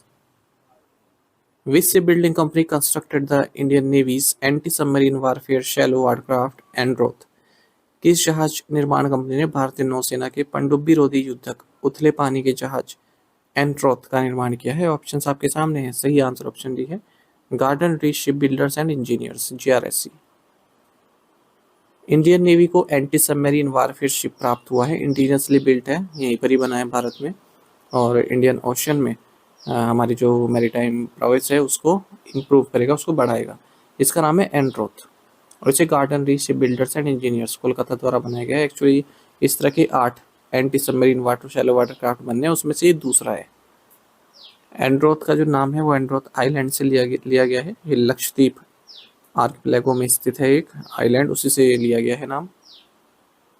77 मीटर लेंथ है इन शिप्स की जो ये बन रहे हैं, और लार्जेस्ट है इंडियन नेवल वारशिप्स में लेंथ के हिसाब से। Where was INS Aravali the Indian Navy's latest naval base commissioned? भारतीय नौसेना का नवीनतम नौसैनिक बेस INS अरावली कहाँ स्थापित किया गया? राइट आंसर ऑप्शन सी है गुरुग्राम। INS अरावली ये इंडियन नेवी का लेटेस्ट नवल बेस है, इसको कमीशन किया गया है गुरुग्राम में। इस मौके पर chief of Naval staff admiral general के त्रिपाठी भी मौजूद रहे। INS अरावली का नाम ऑब्वियस सा है, अरावली रेंज से लिया गया है। इसका मोटो है समुद्रिक सुरक्षा या सहयोगम, maritime security through collaboration. Who won the FIDE women's Grand Swiss 2025? FIDE महिला ग्रैंड स्विस 2025 किसने जीता है? Right answer option B R Vaishali R. Vaishali वैशाली ने फिडे विमेंस ग्रैंड स्विस 2025 जीता है। लगातार दूसरी बार ये टाइटल उन्होंने जीता है और विमेंस कैंडिडेट्स 2026 इवेंट में अपनी जगह भी बना ली है। अगर हम इसके मेल वर्जन की बात करें इस टूर्नामेंट के, यानी कि फिडे ग्रैंड स्विस टूर्नामेंट, तो इसे Dutch chess grand master Anish Giri ने जीता है। तो 2 इवेंट हुए ना, एक तो मेल और एक फीमेल। तो फीमेल इवेंट आर वैशाली ने जीता है और मेल इवेंट जीता है अनीश गिरी ने। ये डच चेस ग्रैंड मास्टर हैं। कहाँ पर हुआ है सब कुछ इवेंट? समरकंद, उज्बेकिस्तान में। Who has been appointed as the Executive Director India at the Asian Development Bank? एशियाई विकास बैंक में भारत के कार्यकारी निदेशक के रूप में किसे नियुक्त किया गया है? राइट आंसर ऑप्शन सी है एल सत्य श्रीनिवास। इंडियन गवर्नमेंट ने एल सत्य श्रीनिवास, जो कि स्पेशल सेक्रेटरी है कॉमर्स मिनिस्ट्री में, इन्हें एग्जीक्यूटिव डायरेक्टर इंडिया नियुक्त किया है एशियन डेवलपमेंट बैंक में 3 साल के लिए। भारत के साथ साथ ये बांग्लादेश, भूटान, लाओस, ताजिकिस्तान और तुर्कमेनिस्तान को भी रिप्रेजेंट करेंगे एशियन डेवलपमेंट बैंक के बोर्ड ऑफ डायरेक्टर्स में। India 4th largest share holder है एशियन डेवलपमेंट बैंक में, जापान, US और चाइना के बाद। अप्रैल 2025 तक देखें तो ADB ने 59.5 बिलियन $US कमिट किए हैं भारत में। Where was the international conference on Gyan Bharatam held? ज्ञान भारतम पर अंतर्राष्ट्रीय सम्मेलन कहाँ आयोजित किया गया? राइट आंसर ऑप्शन सी है विज्ञान भवन, new Delhi. International conference on the ज्ञान भारतम, ये विज्ञान भवन न्यू दिल्ली में आयोजित हुआ है। इसका थीम रहा reclaiming India's knowledge legacy through manuscript heritage. इस मौके पर प्राइम मिनिस्टर नरेंद्र मोदी ने ज्ञान भारतम पोर्टल भी लॉन्च किया है। Which Indian states are covered under the 2025-26 opium Poppy cultivation licensing policy? 2025-26 अफीम पॉपी खेती लाइसेंसिंग नीति के अंतर्गत कौन से भारतीय राज्य शामिल हैं? राइट आंसर ऑप्शन डी है Madhya Pradesh, Rajasthan and Uttar Pradesh. Union government ने एनुअल लाइसेंसिंग पॉलिसी अनाउंस कर दी है ओपियम पॉपी कल्टीवेशन के लिए, और इसमें मध्य प्रदेश, राजस्थान और उत्तर प्रदेश शामिल हैं 2025-26 के लिए। और एलिजिबल फार्मर्स में भी 23.5% का इंक्रीज देखने मिलेगा। 1.21 लाख फार्मर्स एलिजिबल हैं इस ओपियम पॉपी कल्टीवेशन के लिए। ठीक है, तो इस पॉलिसी में एलिजिबिलिटी रूल्स हैं और इंसेंटिव्स भी दिए जा रहे हैं। जो हाई परफॉर्मिंग फार्मर्स हैं और जो परफॉर्मेंस स्टैंडर्ड्स को मीट नहीं करते हैं फार्मर्स, उनको किस तरह से रेगुलेट करना है वो भी बताया गया है। तो जो भी फार्मर्स हैं, हाई परफॉर्मिंग फार्मर्स हैं जो 900 kg पर हेक्टेयर यील्ड दे रहे हैं, उन्हें इंसेंटिव भी दिया जाएगा। ओपियम पॉपी आपको बता दें एक एनुअल मेडिसिनल हर्ब है और पापियरेसी फैमिली से बिलोंग करता है। ये प्राइमरी सोर्स होता है ओपियम गम का। ओपियम गम में एल्कलॉइड्स होते हैं जैसे मॉर्फिन, कोडेन, थ्रिबाइन। इन्हें मॉडर्न मेडिसिन जैसे पेन किलर्स, कफ सप्रेसेंट और एंटीस्पेस्मोडिक्स में यूज़ किया जाता है। आगे बढ़ने से पहले कुछ और क्वेश्चन देख लेते हैं। एक सेट हमने पहले कवर किया था, जो क्वेश्चंस SBI PO मेन से पूछे गए 13 तारीख को। कुछ क्वेश्चंस ये हैं। तो एक पूछा गया था आपका बीबी फातिमा सेल्फ हेल्प ग्रुप कहाँ से है? ठीक है, तो कर्नाटक से है। पहला क्वेश्चन ये हो गया था। उसके बाद एक पूछा गया था आपसे अर्थ केयर से संबंधित। अर्थ केयर जो जॉइंट वेंचर है, ये यूरोपियन जापानीज के बीच में है। जो यूरोपियन जापानीज जो स्पेस एजेंसीज हैं उनके बीच में है। एक पूछा था ई स्पोर्ट्स वर्ल्ड कप किसने जीता है? तो मैग्नस कार्लसन ने जीता। एक क्वाड सी ऑब्जर्वर मिशन से संबंधित क्वेश्चन पूछा गया था। एग्जैक्ट क्या है मुझे मालूम नहीं, पर पूछा गया था। एक सेल्फ रेगुलेटरी ऑर्गेनाइजेशन स्टेटस हाल ही में दिया गया था fixed income money market and derivatives association of India को, उससे क्वेश्चन पूछा गया था। एक ये सोवरेन गोल्ड बॉन्ड से संबंधित क्वेश्चन पूछा गया था। ये हमने विजेता बैच जो हमारा बैंकिंग अवेयरनेस का है इसमें कवर किया है। और एक पूछा गया था आपसे ये एक 6 member payments regulatory board committee यहाँ पर बनाई थी RBI ने। ठीक है, इससे संबंधित क्वेश्चन था। और एक पूछा गया था ये PM mega integrated textile reason and April, PM Mitra park से संबंधित पूछा गया था, ग्रीनफील्ड और ब्राउनफील्ड से संबंधित। तो ये भी आपको कराया गया है, समझाया भी गया है। ये मैं आपको इसलिए दिखा रहा हूँ ताकि आप में एक कॉन्फिडेंस आ सके, आपकी सही प्लेटफॉर्म में पढ़ रहे हैं आप। ठीक है। When is international equal pay day observe every year? अंतर्राष्ट्रीय समान वेतन दिवस हर वर्ष कब मनाया जाता है? राइट आंसर ऑप्शन डी है 18 सितंबर। इंटरनेशनल इक्वल पे डे ये 18 सितंबर को मनाया जाता है। एक इक्वल पे इंटरनेशनल कोलिशन भी है और इसका नेतृत्व करते हैं ILO, UN women and OECD। इसका अचीव है हर जगह equal pay for women and main स्थापित करना। Who was sworn in as the governor of Maharashtra recently? हाल ही महाराष्ट्र के राज्यपाल के रूप में किसने शपथ ली है? राइट आंसर ऑप्शन है आचार्य देवव्रत। सर्विंग गवर्नर हैं गुजरात के आचार्य देवव्रत। इन्होंने शपथ ली है गवर्नर ऑफ महाराष्ट्र की। और chief justice of Bombay high court Chandrashekhar ने इन्हें ये शपथ दिलाई है राजभवन में। ये 22nd गवर्नर बनते हैं इस तरह से महाराष्ट्र के। और ये इसलिए बने क्योंकि इनसे पहले जो गवर्नर थे CP राधाकृष्णन, ये वाइस प्रेसिडेंट बन गए हैं। Which IT company has signed a pact with CDEC to develop India sovereign cloud ecosystem? किस IT कंपनी ने भारत के सोवरेन क्लाउड इकोसिस्टम को विकसित करने के लिए CDEC के साथ एक समझौते पर हस्ताक्षर किए? राइट आंसर ऑप्शन डी है Tata consultancy services. Tata consultancy services ने एक पैक्ट साइन किया है centre for development of advance computing CDEC के साथ इंडिया के सोवरेन क्लाउड इकोसिस्टम को बेहतर बनाने के लिए। The collaboration will focus on research to develop indigenous technologies and deliver scalable AI-enabled cloud platform that align with India's data localization mandates and support the digitization of critical public sector services। ठीक है, तो जो indigenous technologies हैं, ठीक है, उनको बनाया जाए, उनको इम्प्रूव किया जाए, क्लाउड प्लेटफॉर्म्स को AI इनेबल किया जाए। Which Indian company signed an agreement with Wind Research Limited for UAV collaboration? किस भारतीय कंपनी ने UAV सहयोग के लिए विंड रिसर्च लिमिटेड के साथ एक समझौते पर हस्ताक्षर किए? राइट आंसर ऑप्शन है भारत फोर्ज। भारत फोर्ज ने एग्रीमेंट साइन किया है UK based autonomous cargo drone manufacture wind research limited के साथ, जिसके जरिए जो विंड रिसर्च का अनमैन्ड एरियल व्हीकल अल्ट्रा है, ठीक है, उसको भारत भर में डिप्लॉय किया जाएगा, लोकलाइजेशन उसका किया जाएगा भारत फोर्ज के साथ मिलकर। और ये जो पार्टनरशिप है ये UK India free trade agreement के हिसाब से देखें तो एक प्रोग्रेस है भारत और UK के बीच में ट्रेड को लेकर। और आपसे क्वेश्चन ये पूछा सकता है कि भारत ने किस देश के साथ विजन 2035 साइन किया है? तो ये है UK के साथ, इंडिया UK विजन 2035। एक और MOU देख लेते हैं। इसराइल केमिकल्स लिमिटेड ने बायो प्राइम के साथ पार्टनरशिप की है, जिसके जरिए advance soil and crop health solutions India में लॉन्च किए जाएंगे। Which organization signed an agreement with L&T for track works of the Mumbai Ahmedabad bullet train project? Mumbai Ahmedabad bullet train परियोजना के ट्रैक कार्यों के लिए किस संगठन ने L&T के साथ एक समझौते पर हस्ताक्षर किए? राइट आंसर ऑप्शन डी है national high speed rail corporation limited. National high speed rail corporation limited ने एक एग्रीमेंट साइन किया है लार्सन एंड टूब्रो के साथ, जिसके जरिए Mumbai Ahmedabad bullet train project के लिए जो ट्रेस वर्क है, ठीक है, उसको डिज़ाइन, सप्लाई, कंस्ट्रक्शन, उसकी टेस्टिंग, कमीशनिंग की जाएगी। The deal with L&T includes track works for 4 stations and a rolling stock depot at Thane. Which institute launched the Tamil Nadu Startup and Innovation Dashboard? Innovation TN. किस संस्थान ने Tamil Nadu startup और innovation dashboard innovation TN launch किया है? Right answer option B है IIT Madras. IIT Madras ने Tamil Nadu startup and innovation dashboard innovation TN को launch किया है। राज्य में जो स्टार्टअप से संबंधित है उसके लिए इसने गाइडेंस तमिलनाडु के साथ पार्टनरशिप की है।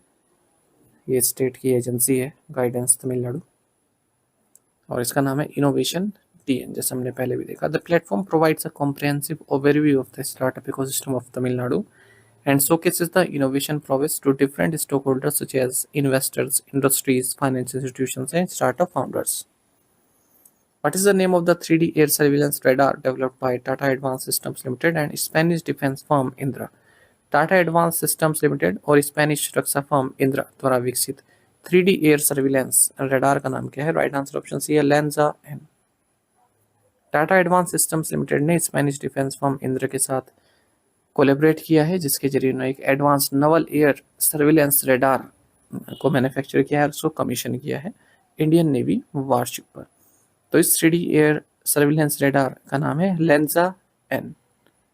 इस तरह से TAS यानी Tata advance system limited first Indian company बन जाती है जिसने इस तरह के रडार सिस्टम को बिल्ड और इंटीग्रेट करने की क्षमता दिखाई है।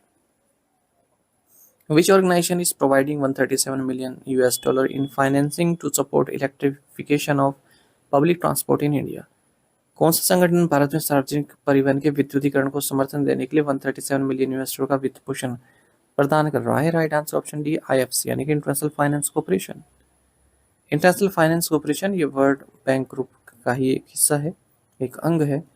ये $137 मिलियन प्रोवाइड कराएगा JBM ग्रुप को, ताकि भारत में ई मोबिलिटी को प्रमोट किया जाने की, इलेक्ट्रिक व्हीकल्स को प्रमोट किया जा सके। तो 137 किस तरह से प्रोवाइड करेगा? 100 मिलियन तो JBM इकोलाइफ को प्रोवाइड कराएगा और 37 मिलियन प्रोवाइड कराएगा ये ग्रीन सेल मोबिलिटी को। These investment will help create 12,000 jobs, including opportunities for women, and deploy 4,000 e-buses and charging stations across 39 municipalities. Recently, Fermion IC Design Private Limited announced a strategic partnership with which company for advanced wafer level testing, packaging and post silicon validation. हाल ही में फर्मियोनिक design private limited ने उन्नत wafer स्तरीय परीक्षण, packaging और post silicon सत्यापन के लिए किस कंपनी के साथ रणनीतिक सहायता की घोषणा की? राइट आंसर ऑप्शन डी है Tata electronics. Fermion IC design private limited, ये बेंगलुरु बेस्ड कंपनी, इसने एक MOU साइन किया है टाटा इलेक्ट्रॉनिक्स के साथ। ठीक है, अब देखिए कई कंपनी ऐसी होती हैं जो डिज़ाइन वगैरह देती हैं, जैसे कोई IC बनानी है उसकी डिज़ाइन देती हैं, लेकिन उसको मैन्युफैक्चर नहीं करती। मैन्युफैक्चरिंग का काम कोई और करता है, उसको टेस्टिंग का काम कोई और करता है। ठीक है, तो इसी तरह से फर्मियोन IC है, ये डिज़ाइन करती है चिप वगैरह को या फिर और भी कोई इस तरह के इलेक्ट्रॉनिक्स गैजेट्स में जो यूज़ होने वाली चीज़ें होती हैं, और देती हैं दूसरी कंपनीज को टेस्टिंग के लिए। तो वही टाटा इलेक्ट्रॉनिक्स को टेस्टिंग के लिए इसने रखा है। ठीक है, the collaboration start supports the production ramp of Fermion IC indigenously design and fully on 4 channel expand beamformer IC। तो इसने ये बनाया है 4 channel expand beamformer IC इसने बनाया है, तो इसी को टेस्टिंग वगैरह की जाएगी टाटा इलेक्ट्रॉनिक्स के द्वारा। As per Defense Procurement Manual 2025, what will be the minimum liquidated damages levied post development of any prototype? रक्षा खरीद मैनुअल 2025 के अनुसार किसी भी प्रोटोटाइप के विकास के बाद लगाए जाने वाला न्यूनतम तरलता क्षति कितना होगा? राइट आंसर ऑप्शन सी है 0.1%। देखिए, डिफेंस मिनिस्टर राजनाथ सिंह ने डिफेंस प्रोक्योरमेंट मैनुअल 2025 को अप्रूव कर दिया है। इसमें बताया गया है किस तरह से जो डिफेंस कंपनीज हैं वो जो भी इक्विपमेंट वगैरह खरीदेंगी, ठीक है, किस तरह से खरीदेंगी, क्या क्या नियम फॉलो करने होंगे। लास्ट टाइम इसको 2009 में प्रोमोलगेट किया गया था, लाया गया था इस पॉलिसी को, डिफेंस प्रोक्योरमेंट मैनुअल को। अब 16 साल बाद इसको लाया गया है तो उसमें बताया गया जैसे कोई प्रोटोटाइप बनते हैं ना, तो जब तक प्रोटोटाइप बना नहीं है डेवलपमेंट फेज में, उसमें कोई भी लिक्विड डैमेजेस चार्ज नहीं लगा। लिक्विड डैमेजेस मतलब जैसे कोई प्रोटोटाइप बन गया है, उसमें डिले कंपनी द्वारा की जा रही है उसे बनाने के लिए, ठीक है, तो अगर वो डेवलपमेंट फेज में तो कोई इस तरह का चार्ज नहीं लगा। लेकिन जब बन गया, डेवलपमेंट हो गया, पोस्ट डेवलपमेंट के बाद उसमें चार्जेस लेंगे अगर कोई डिले करता है उसे एक मतलब ओरिजिनल स्ट्रक्चर बनाने में। तो मिनिमम जो लिक्विडिटी डैमेजेस लेगा है वो 0.1% का होगा और मैक्सिमम जो है 5% का होगा। और अगर इनऑर्डिनेट डिलेज कर जाती है तो ये मैक्सिमम 10% का हो सकता है। PSB Manthan 2025 was organized in Gurugram by which department under the Ministry of Finance? PSB मंथन 2025 का आयोजन वित्त मंत्रालय के तहत किस विभाग द्वारा गुरुग्राम में किया गया? ऑप्शंस आपके सामने है। सही आंसर ऑप्शन सी है, department of financial services. Department of financial services जो कि मिनिस्ट्री ऑफ फाइनेंस के तहत आता है, इसने गुरुग्राम में PSB मंथन 2025 जो कि एक 2 डे प्रोग्राम रहा है, इसको ऑर्गेनाइज किया। इस इवेंट की अध्यक्षता डिपार्टमेंट ऑफ फाइनेंशियल सर्विसेज के सेक्रेटरी M नागराजू द्वारा की गई है। इस इवेंट में जो पब्लिक सेक्टर बैंक से उनकी सीनियर लीडरशिप मौजूद रही, regulators, industry experts, academicians, technologist, banking practitioners, सब ने इसको अटेंड किया है। गवर्नमेंट का एक एम है जो यहाँ पर बताया भी गया है इस प्रोग्राम के तहत कि कम से कम 2 पब्लिक सेक्टर बैंक्स वर्ल्ड के टॉप 20 बैंक्स में अपनी जगह बना पाए, ऐसा गवर्नमेंट का लक्ष्य है। अभी तक केवल टॉप 50 बैंक्स में स्टेट बैंक ऑफ इंडिया ही है अगर हम एसेट साइज के हिसाब से देखें। Where is the Veer Savarkar sports complex located? Veer Savarkar खेल परिसर कहाँ स्थित है? ऑप्शंस आपके सामने हैं। सही आंसर ऑप्शन सी है, Ahmedabad. Union home minister and minister of corporation Amit Shah ने वीर सावरकर स्पोर्ट्स कॉम्प्लेक्स को इनोग्रेट किया है नारायणपुरा अहमदाबाद में। 825 करोड़ रुपए की लागत से बना है और आपको बता दें ये भारत का लार्जेस्ट स्पोर्ट्स कॉम्प्लेक्स है। In context of insurance what does BSIF stand for? बीमा के संदर्भ में BSIF का क्या अर्थ है? ऑप्शंस आपके सामने है। सही आंसर ऑप्शन ए है, बीमा सुगम इंडिया फेडरेशन। अजय सेठ जो कि चेयरमैन है insurance regulatory and development authority of India IRDAI के, इन्होंने ऑफिशियल वेबसाइट लॉन्च की है बीमा सुगम इंडिया फेडरेशन की। बीमा सुगम इंडिया फेडरेशन की जो वेबसाइट है ये ऑनलाइन प्लेटफॉर्म है और IRDAI, life insurance council, general insurance council द्वारा इसको इनपुट दिया गया है और इसमें जो भी इंडिविजुअल्स हैं, जितनी भी उनकी इंश्योरेंस नीड्स हैं, वो सब फुलफिल किए जा सकते हैं केवल एक ही प्लेटफॉर्म पर, पॉलिसी बाय करने से लेकर क्लेम सेटलमेंट तक। राकेश जोशी ये IRDAI के एक्स मेंबर हैं, ये इस BSIF के चेयरमैन हैं और प्रसून सिकदार ये MD एंड CEO हैं इस BSIF के।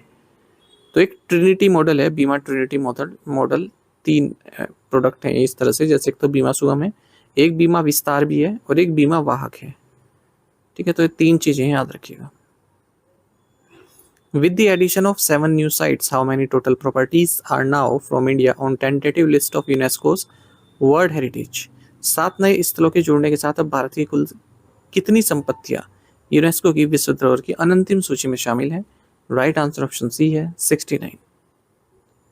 7 नई properties UNESCO's world heritage site में भारत ने टेंटेटिव लिस्ट में ऐड की हैं भारत की ओर से। ये 7 प्रॉपर्टीज हैं जो नेचुरल कैटेगरी में इंक्लूड की गई हैं। डेक्कन ट्रैप्स पंचगनी, महाबलेश्वर महाराष्ट्र, दोनों ही महाराष्ट्र में आती हैं। Geological heritage of St Mary's Island cluster Udupi Karnataka. Meghalayan age caves East Khasi Hills Meghalaya में है। नागा हिल्स ऑफिलाइट ये भी नागालैंड में है। अदर प्रॉपर्टीज जो नेचुरल हेरिटेज में है, Erramatti Dibbalu Visakhapatnam Andhra Pradesh, natural heritage of Tirumala hills Andhra Pradesh और natural heritage of Varkala Kerala, इन सभी को ऐड किया गया है टेंटेटिव लिस्ट में। तो इस तरह से यूनेस्को वर्ल्ड हेरिटेज में जो भारत की ओर से टेंटेटिव लिस्ट में प्रॉपर्टीज हैं इनकी संख्या 69 हो गई है। 49 तो कल्चर कैटेगरी में है, 3 मिक्स कैटेगरी में और 17 है नेचुरल कैटेगरी में। किसी भी अगर आप वर्ल्ड हेरिटेज लिस्ट में अपनी किसी प्रॉपर्टी को लिस्ट करना चाहते हैं तो उससे पहले आपको टेंटेटिव लिस्ट में ऐड कराना पड़ता है। How many medals did India win at the World Boxing Championships 2025 at Liverpool? Liverpool में आयोजित विश्व मुक्केबाजी चैंपियनशिप 2025 में भारत ने कितने पदक जीते हैं? राइट आंसर ऑप्शन सी है, 4। तो आप देख सकते हैं पहले नंबर पर कजाकिस्तान है, दूसरे पर उज्बेकिस्तान है, तीसरे पर इंडिया है। भारत की मेडल टैली, तो भारत ने अपना कैंपेन फिनिश कर दिया है world boxing championship 2025 Liverpool England में 4 मेडल्स के साथ, जिसमें 2 गोल्ड है। तो जैस्मिन लेम्बोरिया 57 केजी में और मीनाक्षी हुडा 48 केजी में इन्होंने गोल्ड मेडल्स जीते हैं। नुपुर शेरवान इन्होंने 80+ केजी में सिल्वर जीता है और ओलंपियन पूजा रानी ने 80 केजी कैटेगरी में ब्रॉन्ज मेडल जीता है। कजाकिस्तान ने इस 2025 वर्ल्ड बॉक्सिंग चैंपियनशिप को टॉप किया है। फर्स्ट रहा है ओवरऑल स्टैंडिंग में, 10 मेडल्स इसने जीते हैं, 7 गोल्ड, 1 सिल्वर, 2 ब्रॉन्ज के साथ। उज्बेकिस्तान दूसरे नंबर पर है और अपना भारत तीसरे नंबर पर रहा है। Who is the head of the RBI Regulatory Review Cell RRC? RBI के नियामक समीक्षा प्रकोष्ठ के अध्यक्ष कौन है? राइट आंसर ऑप्शन डी है, Rana Ashutosh Kumar Singh. Reserve Bank of India ने एक रेगुलेटरी रिव्यू सेल कॉन्स्टिट्यूट किया है। जो रेगुलेशंस हैं, ठीक है, उनको टाइम टाइम पर आरबीआई आसान बनाता रहता है, ठीक है, ताकि जो उनको फॉलो करने वाले हैं, जो रेगुलेशन जिन पे अप्लाई होते हैं, उन्हें कोई दिक्कत ना आए उनके साथ कंप्लायंस करने में। तो ये जो रेगुलेटरी रिव्यू सेल है, इसको हेड कर रहे हैं स्टेट बैंक ऑफ इंडिया के मैनेजिंग डायरेक्टर राणा आशुतोष कुमार सिंह, और इसमें 5 और भी मेंबर्स हैं। ये इंश्योर कर रहे हैं कि हर 5-7 साल में जो आरबीआई के रेगुलेशंस हैं उनका इंटरनल रिव्यू किया जाए। तो ये जो आरआरसी है, इसको डिपार्टमेंट ऑफ रेगुलेशन के तहत बनाया गया है। 1 अक्टूबर 2025 से ये लागू होगा। Which company signed a launch agreement with New Space India Limited to place its ISSA J1 satellite into orbit? किस कंपनी ने अपने ISSA J1 उपग्रह को कक्षा में स्थापित करने के लिए न्यू स्पेस इंडिया लिमिटेड के साथ प्रक्षेपण समझौते पर हस्ताक्षर किए हैं? राइट आंसर ऑप्शन डी है, एस्ट्रो स्केल जापान।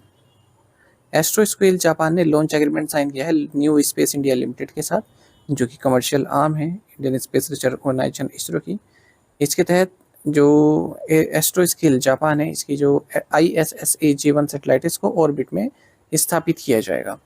इसको लॉन्च किया जाएगा इंडिया के पोलर सैटेलाइट लॉन्च व्हीकल से, सतीश धवन स्पेस सेंटर से, जो कि श्रीहरिकोटा आंध्र प्रदेश है, और 2027 में स्प्रिंग के टाइम पर इसको लॉन्च किया जाएगा। ISSA J1 इसका मतलब है in situ space situational awareness Japan 1। VinFast Auto India has signed an MOU with which bank for auto and inventory financing? VinFast Auto India ने ऑटो और इन्वेंट्री फाइनेंसिंग के लिए किस बैंक के साथ समझौता ज्ञापन पर हस्ताक्षर किए हैं? राइट आंसर ऑप्शन बी है, ICICI बैंक। तो विनफास्ट ऑटो इंडिया, जो कि सब्सिडरी है विनफास्ट की, इसने मेमोरेंडम ऑफ अंडरस्टैंडिंग साइन किया है ICICI बैंक के साथ, जिसके तहत जो ऑटो एंड इन्वेंट्री फाइनेंसिंग है वो प्रोवाइड की जाएगी डीलर्स को, जो विनफास्ट ऑटो इंडिया के डीलर्स हैं उन्हें। तो यानी कि ICICI बैंक की ओर से जो फाइनेंस की सुविधा है वो प्रोवाइड की जाएगी विनफास्ट ऑटो इंडिया के कस्टमर्स को। How much additional stake has Sumitomo Mitsui Banking Corporation agreed to buy in Yes Bank? Sumitomo Mitsui Banking Corporation Yes Bank में कितने अतिरिक्त हिस्सेदारी खरीदेगा? राइट आंसर ऑप्शन सी है, 4.2%। तो सुमितोमो मित्सुई फाइनेंशियल ग्रुप की जो बैंकिंग आर्म है, ये एग्री हो गया है कि हम एडिशनल 4.2% स्टेक बाय करेंगे यस बैंक में। किससे लेंगे? कैरलिल ग्रुप से, 51 बिलियन येन में। तो सुमितोमो मित्सुई बैंकिंग कॉर्पोरेशन ये जापान का सेकंड लार्जेस्ट लेंडर एसेट के हिसाब से, और इससे पहले ये 20% स्टेक हासिल कर चुका है इस मुंबई बेस्ड यस बैंक में। मई के टाइम में डील अनाउंस हुई थी और सेंट्रल बैंक से इसे मंजूरी मिल गई थी कि 24.99% ये स्टेक हासिल करेगा यस बैंक में अगस्त के टाइम पर। स्टेट बैंक ऑफ इंडिया को 88.89 बिलियन रुपीस प्राप्त हुए हैं।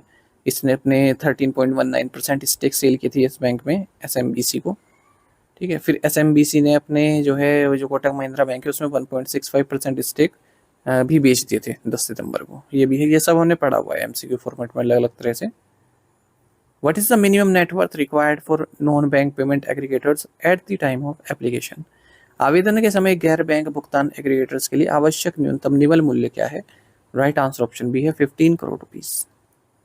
रिजर्व बैंक ऑफ इंडिया ने guidelines on regulation of payment aggregators and payment gateways इसको रोल आउट किया है, और जो बेसलाइन टेक्नोलॉजी स्टैंडर्ड्स हैं उनको रिकमेंड किया है पेमेंट गेटवेज के लिए, ताकि सेफ्टी ट्रांसपेरेंसी लाई जा सके डिजिटल पेमेंट इकोसिस्टम में। तो इस RBI गाइडलाइंस के अनुसार जो नॉन बैंक पेमेंट एग्रीगेटर्स हैं उन्हें RBI की ऑथराइजेशन प्राप्त करनी होगी payment and settlement system act 2007 के तहत, और इन एंटिटीज़ के पास मिनिमम नेटवर्थ 15 करोड़ रुपीज़ की होनी चाहिए जब ये एप्लीकेशन दे आरबीआई को। और थर्ड फाइनेंशियल ईयर जब इनकी एप्लीकेशन एक्सेप्ट हो जाए तो उसके तीसरे फाइनेंशियल ईयर तक 25 करोड़ रुपए इनकी मिनिमम नेट वर्थ हो जानी चाहिए। ठीक, और कोई भी चेंज करते हैं अगर ये मैनेजमेंट में अपने, तो आरबीआई को 15 दिन के अंदर अंदर ये रिपोर्ट करेंगे। What was India's overall unemployment rate in August 2025? अगस्त 2025 में भारत की कुल बेरोजगारी दर कितनी रही? राइट आंसर ऑप्शन सी है 5.1%। तो ओवरऑल अनएम्प्लॉयमेंट रेट भारत में डिक्लाइन हुआ है, अगस्त में 5.1% रहा है, ऐसा मिनिस्ट्री ऑफ स्टैटिस्टिक्स के डेटा में बताया गया है। और लगातार दूसरे मंथ देखने को मिला है अनएम्प्लॉयमेंट रेट में गिरावट। 5.2% जुलाई में था, 5.6% जून में था। वुमेन का जो पार्टिसिपेशन है वर्क फोर्स में वो भी बढ़ा है लगातार दूसरे मंथ, 32% हो गया है अगस्त में, जबकि जून में 30.2% था। ठीक है, ये भी स्टैटिक मिनिस्ट्री का जो monthly periodic labour force survey है उसमें बताया गया है। मेल अनएम्प्लॉयमेंट रेट 5 मंथ के लोवेस्ट लेवल पर है, 5% है। Overall labour force participation rate अगस्त में हल्का सा बढ़ा है, 54.2%।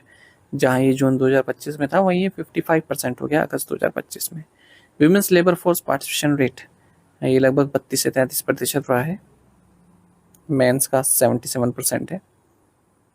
रूरल अनएम्प्लॉयमेंट रेट ये 4.3% रहा अगस्त में, 5.1% मई में था। अर्बन अनएम्प्लॉयमेंट रेट ये 6.7% रहा है अगस्त में, जबकि 7.2% था एक मंथ एगो। और वर्कर पॉपुलेशन रेशो सभी एजेस के लिए ये बढ़ा है, 2019-20 में 38.2% था और 2023-24 में 43.7% हो गया है।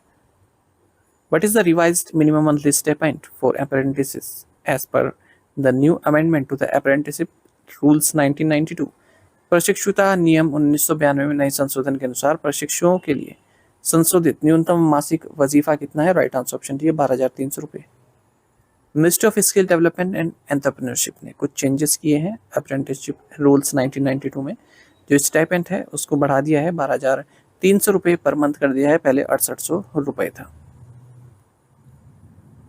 The Department of Promotion of Industry and Internal Trade (DPIIT) recently signed an MOU with which company group to support a startup ecosystem across mobility, fintech, insurtech and emerging technology sectors. उद्योग और आंतरिक व्यापार संवर्धन विभाग ने हाल ही में mobility, fintech, insurtech और उभरते प्रौद्योगिकी क्षेत्रों में स्टार्टअप इकोसिस्टम का समर्थन करने के लिए किस कंपनी समूह के साथ एक समझौता ज्ञापन पर हस्ताक्षर किए हैं? राइट आंसर ऑप्शन डी है कार देखो group. Startup India, department for promotion of industry and international trade, ministry of commerce and industry, इन्होंने एमओयू साइन किया है कार देखो ग्रुप के साथ, ताकि इंडिया का जो स्टार्टअप इकोसिस्टम है उसको और मजबूत किया जा सके, चाहे वो मोबिलिटी के क्षेत्र में हो, फिनटेक, इंश्योरटेक और जो भी इमर्जिंग टेक्नोलॉजी सेक्टर्स हैं उनमें। तो डीपीआईटी और कार देखो ग्रुप, ये डीपीआईटी रिकॉग्नाइज जो स्टार्टअप्स हैं उनको मेंटरशिप प्रोवाइड कराएंगे, मार्केट एक्सेस प्रोवाइड कराएंगे, technology, infrastructure, funding opportunities provide कराएंगे। तो कार देखो के अलग अलग जो प्लेटफॉर्म्स है, जैसे कार देखो, इंश्योरेंस देखो, रूपी, बाइक देखो, जिग व्हील्स, पावर ड्रिफ्ट, रेव, कॉलेज देखो, क्रैक ईडी, ये सभी हेल्प करेंगे स्टार्टअप्स को। Godrej Enterprises recently signed a contract with which French company to manufacture critical components for the LEAP engine? Godrej Enterprises ने हाल ही में LEAP इंजन के महत्वपूर्ण घटकों के निर्माण हेतु किस फ्रांसीसी कंपनी के साथ अनुबंध पर हस्ताक्षर किए हैं? राइट आंसर ऑप्शन डी है saffron aircraft engines. Godrej enterprises groups aerospace business ने कॉन्ट्रैक्ट साइन किया है फ्रांस के सैफरन एयरक्राफ्ट इंजन्स के साथ, ताकि क्रिटिकल कंपोनेंट्स मैन्युफैक्चर किए जा सके लीप इंजन के लिए, जिसे CFM इंटरनेशनल द्वारा बनाया गया है, जो कि 50-50 जॉइंट वेंचर है जी एरोस्पेस और फ्रेंच मैन्युफैक्चर के बीच में। इस 5 ईयर एग्रीमेंट के जरिए जो गोदरेज है वो titanium based complex ventilation assemblies manufacture करेगा इन लीप इंजन्स के लिए। In the women's hockey Asia cup 2025 which team defeated India in the final? महिला हॉकी एशिया कप 2025 में किस टीम ने फाइनल में भारत को हराया? राइट आंसर ऑप्शन बी है चाइना। तो women's hockey Asia cup championship की बात करें तो भारत रनर्स अप रहा है, 1-4 से भारत को डिफीट मिली है चाइना द्वारा हांगझोउ चाइना में।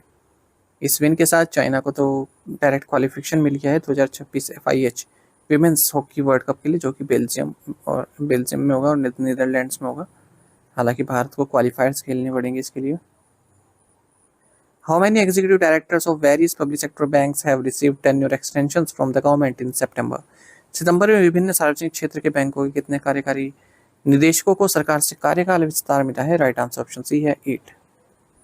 द गवर्नमेंट ने 8 एग्जीक्यूटिव डायरेक्टर्स का टेन्योर बढ़ा दिया है अलग अलग पब्लिक सेक्टर्स में जो अपॉइंटेड हैं, जैसे नीतीश रंजन हैं और रामा सुब्रमण्यम, ऐसे दोनों यूनियन बैंक ऑफ इंडिया में एग्जीक्यूटिव डायरेक्टर हैं।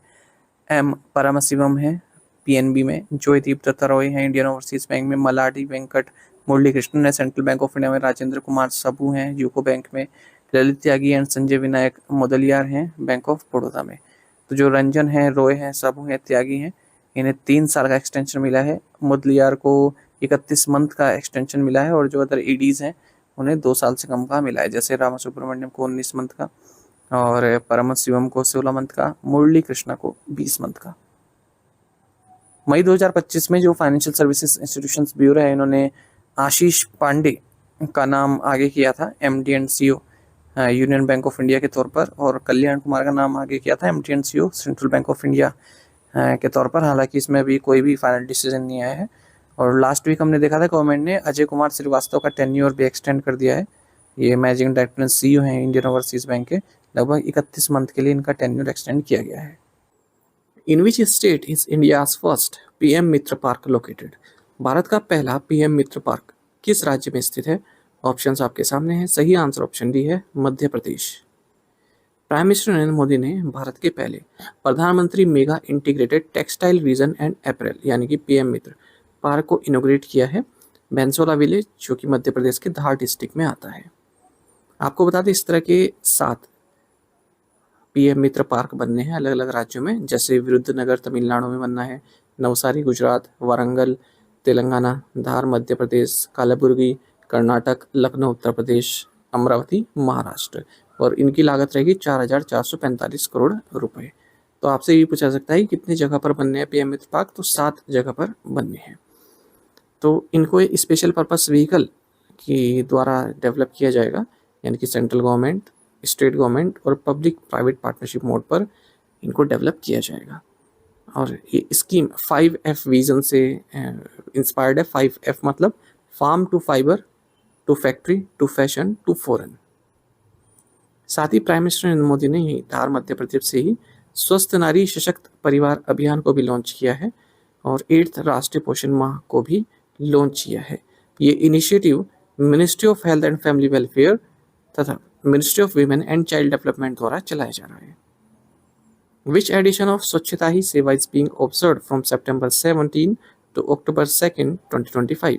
17 सितंबर से 2 अक्टूबर 2025 तक स्वच्छता ही सेवा का कौन सा संस्करण मनाया जा रहा है? राइट आंसर ऑप्शन सी है 9th। गवर्नमेंट ने अनाउंस किया है कि स्वच्छता ही सेवा का जो 9th एडिशन है वो 17 सितंबर से 2 अक्टूबर तक चलाया जाएगा, यानी कि 2 अक्टूबर गांधी जयंती तक ये चलाया जाएगा। और जो भी सिटीजन्स हैं वो क्लीनलीनेस ड्राइव में पार्टिसिपेट करें अपने अपने आसपास। इसको लॉन्च किया गया है, जो स्वच्छता ही सेवा है इसको जॉइंटली लॉन्च किया है Ministry of housing and urban affairs and department of drinking water and sanitation, ministry of जल शक्ति के द्वारा। इसका जो थीम है इस बार 2025 में स्वच्छता ही सेवा का, ये है स्वच्छ उत्सव। स्वच्छता ही सेवा की शुरुआत 15 सितंबर 2017 से की गई थी, 2 अक्टूबर 2017 तक ये चला था। What is the theme of World Cleanup Day 2025? विश्व सफाई दिवस 2025 का विषय क्या है? राइट आंसर ऑप्शन डी है tackling textile and fashion waste. 8 दिसंबर 2023 को यूनाइटेड नेशन जनरल असेंबली ने एक रेजोल्यूशन अडॉप्ट किया और ये डिक्लेयर किया कि 20 सितंबर को वर्ल्ड क्लीनअप डे मनाया जाएगा। 2025 में इस डे का थीम है tackling textile and fashion waste. Which 2 nations are presently engaged in the Resolute Dragon military drills, where the Typhoon missile system was also unveiled? वर्तमान में कौन से 2 देश रेजोल्यूट ड्रैगन सैन्य अभ्यास में भाग ले रहे हैं जहां टाइफून मिसाइल प्रणाली का प्रदर्शन किया गया? राइट आंसर ऑप्शन ए है Japan and United states. Japan और यूनाइटेड स्टेट्स जापान में ही रेजोल्यूट ड्रैगन नाम से मिलिट्री ड्रिल कर रहे हैं। यहाँ पर यूएस की ओर से टाइफून और नेमेसिस मिसाइल्स प्रदर्शित करी जा रही हैं और जापान की ओर से type 12 surface to surface missiles. तो चाइना ने विरोध किया है इस टाइफून मिसाइल का कि यहाँ से हटा ले जापान से America. Which department has signed a technical cooperation programme agreement with FAO to strengthen blue port infrastructure in India. किस विभाग ने भारत में ब्लू पोर्ट इंफ्रास्ट्रक्चर को मजबूत करने के लिए फाओ के साथ तकनीकी सहयोग कार्यक्रम समझौते पर हस्ताक्षर किए हैं? राइट आंसर ऑप्शन है department of Fisheries. Department of Fisheries जो कि Ministry of fisheries animal husbandry and Dairying के तहत आता है, इसने technical cooperation programme agreement sign किया है फूड एंड एग्रीकल्चर ऑर्गेनाइजेशन यानी कि फाओ के साथ, जो कि यूनाइटेड नेशंस की एक एजेंसी है, ताकि भारत में जो ब्लू पोर्ट इंफ्रास्ट्रक्चर है उसको मजबूत किया जा सके। तो फाओ का जो टेक्निकल कोऑपरेशन प्रोग्राम है, इसका मकसद होगा कि गवर्नमेंट ऑफ इंडिया को असिस्ट करना, ताकि यहाँ पर जो फिशिंग पोर्ट्स हैं जिन्हें ब्लू पोर्ट्स कहते हैं, उनकी जो टेक्निकल कैपेसिटी है वो मजबूत हो सके और जो environmental social and economic challenges हैं उनसे निपट सके। तो 2 फिशिंग पोर्ट्स यहाँ पर सिलेक्ट किए गए हैं, एक है वनकबारा दीव में, एक है जखाऊ गुजरात में। तो ये दोनों ही जो पोर्ट्स हैं ये फाओ के टेक्निकल ऑपरेशन प्रोग्राम से बेनिफिट प्राप्त करेंगे। Under the blue ports framework the DOF is leading the development of smart and integrated fishing harbours that combine technological innovation with environment stewardship. Bharat Sanchar Nigam Limited have signed MOU with which department to expand BSNL's mobile connectivity reach across India। Bharat संचार निगम limited ने पूरे भारत में BSNL की mobile connectivity पहुंच का विस्तार करने के लिए किस विभाग के साथ समझौते ज्ञापन पर हस्ताक्षर किए हैं? राइट आंसर ऑप्शन ए है department of post. Department of post जो कि Ministry of communication government of India के तहत आता है, और भारत संचार निगम, इन्होंने मेमोरेंडम ऑफ अंडरस्टैंडिंग साइन किया है ताकि BSNL की जो मोबाइल कनेक्टिविटी है उसको और मजबूत बनाया जाए और विस्तार किया जाए।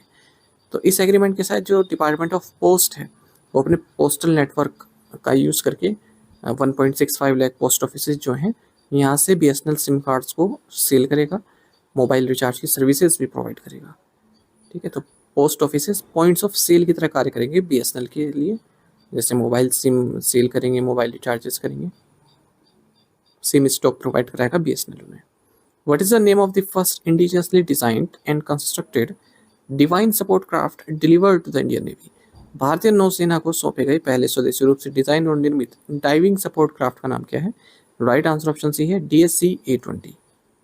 DSC-A20 जो कि first indigenously design and constructed diving support craft है, ये इंडियन नेवी को डिलीवर किया गया है कोलकाता में Titagarh rail system limited Kolkata द्वारा, और इस तरह के 5 डाइविंग सपोर्ट क्राफ्ट बनाएगा Titagarh rail system limited Kolkata. इनसे एग्रीमेंट साइन हुआ था मिनिस्ट्री ऑफ डिफेंस का, और ये जो डाइविंग सपोर्ट क्राफ्ट है ये डाइविंग ऑपरेशंस कर सकते हैं कोस्टल वाटर्स में। ठीक है, और state of the art diving equipments इसमें लगे हुए हैं। When is the National Pharmacovigilance Week 2025 being observed? राष्ट्रीय फार्माकोविजिलेंस सप्ताह 2025 का मनाया जा रहा है। राइट आंसर ऑप्शन डी है 17 से 23 सितंबर। इंडियन फार्माकोपिया कमीशन जो कि National Coordination Centre for Pharmacovigilance Programme of India के तहत कार्य करती है, इसने 5th नेशनल फार्माकोविजिलेंस वीक को इनोग्रेट किया है Bharat Mandapam convention centre New Delhi में, और ये वीक मनाया जा रहा है 17 से 30 सितंबर 2025 में, और थीम है your safety just a click away, report to PVPI। Which organization announced the introduction of a new category in the National Energy Conservation Awards 2025? किस संगठन ने राष्ट्रीय ऊर्जा संरक्षण पुरस्कार 2025 में एक नई श्रेणी शुरू करने की घोषणा की है? राइट आंसर ऑप्शन सी है bureau of energy efficiency BEE। Bureau of energy efficiency BEE ministry of power government of India के तहत आती है। इसने एक नई कैटेगरी इंट्रोड्यूस की है, national energy conservation awards for content creators and influencers. ठीक है, किन अवार्ड्स में? नेशनल एनर्जी कंजर्वेशन अवार्ड्स में ये नई कैटेगरी इंक्लूड की गई है। तो ये जो नेशनल एनर्जी कंजर्वेशन अवार्ड्स हैं 1991 से ही दिए जा रहे हैं। ब्यूरो ऑफ एनर्जी एफिशिएंसी की बात करें तो 1 मार्च 2002 की इसकी स्थापना हुई थी एनर्जी कंजर्वेशन एक्ट 2001 के तहत। Where was the national agriculture conference Rabi Abhiyan 2025 inaugurated? राष्ट्रीय कृषि सम्मेलन रबी अभियान 2025 का उद्घाटन कहाँ किया गया? राइट आंसर ऑप्शन ए है Delhi. Union minister for agriculture farmers welfare and rural development Shivraj Singh Chouhan ने नई दिल्ली में national agriculture conference Rabi Abhiyan 2025 को इनोग्रेट किया है, और यहाँ पर इन्होंने इन्फॉर्म किया कि सेंट्रल गवर्नमेंट ने टारगेट रखा है कि हम 362.50 मिलियन टन्स का जो है प्रोडक्शन करेंगे फूड ग्रेन प्रोडक्शन 2025-26 के लिए, जबकि लास्ट ईयर ये 341.55 मिलियन टन का था। एक और इसी तरह की सबमिट देख लेते हैं। Ministry of micro small and medium enterprises government of India ने PM Vishwakarma and national SC/ST hub mega conclave इसको ऑर्गेनाइज किया है बोध गया बिहार में। जीतन मांझी जो कि union minister of MSME government of India है, इन्होंने इस इवेंट की अध्यक्षता की है। आपको बता दें प्राइम मिनिस्टर नरेंद्र मोदी ने पीएम विश्वकर्मा स्कीम 17 सितंबर 2030 को लॉन्च किया था ताकि end to end support provide किया जा सके जो भी ट्रेडिशनल आर्टिशंस हैं, क्राफ्ट पीपल हैं 18 ट्रेड्स में। Which position did India's Neeraj Chopra secure in the men's javelin final at the 2025 World Athletics Championships? 2025 विश्व एथलेटिक्स चैंपियनशिप में पुरुषों की भाला फेंक स्पर्धा के फाइनल में भारत के नीरज चोपड़ा ने कौन सा स्थान हासिल किया? राइट आंसर ऑप्शन सी है 8th। टोक्यो जापान में 2025 वर्ल्ड एथलेटिक्स चैंपियनशिप्स हुई है। यहाँ पर भारत के नीरज चोपड़ा ये डिफेंडिंग चैंपियन थे, पिछली बार ये इस चैंपियनशिप को जीते थे जब हुई थी ये, और इस बार मेंस जेवलिन थ्रो फाइनल में इन्हें 8वीं रैंक प्राप्त हुई है। आपको बता दें ये 2018 के बाद से पहली बार है जब नीरज चोपड़ा टॉप 3 से बाहर है इस जेवलिन कंपटीशन में। हालांकि भारत के ही सचिन यादव इन्होंने उम्दा परफॉर्मेंस किया है और ये 4th प्लेस पर रहे हैं, कुछ ही मार्जिन से ये ब्रॉन्ज मेडल से दूर हो गए। गोल्ड जीता है कैशॉन वॉलकॉट ने जो कि ट्रिनिडाड एंड टोबैको से हैं। वहीं एंडरसन पीटर्स जो कि ग्रेनाडा का है, इन्होंने सिल्वर मेडल जीता है। कोर्टिस थॉमसन USA के, इन्होंने ब्रॉन्ज मेडल हासिल किया है। Which state recorded the highest per capita income in India for 2024-25?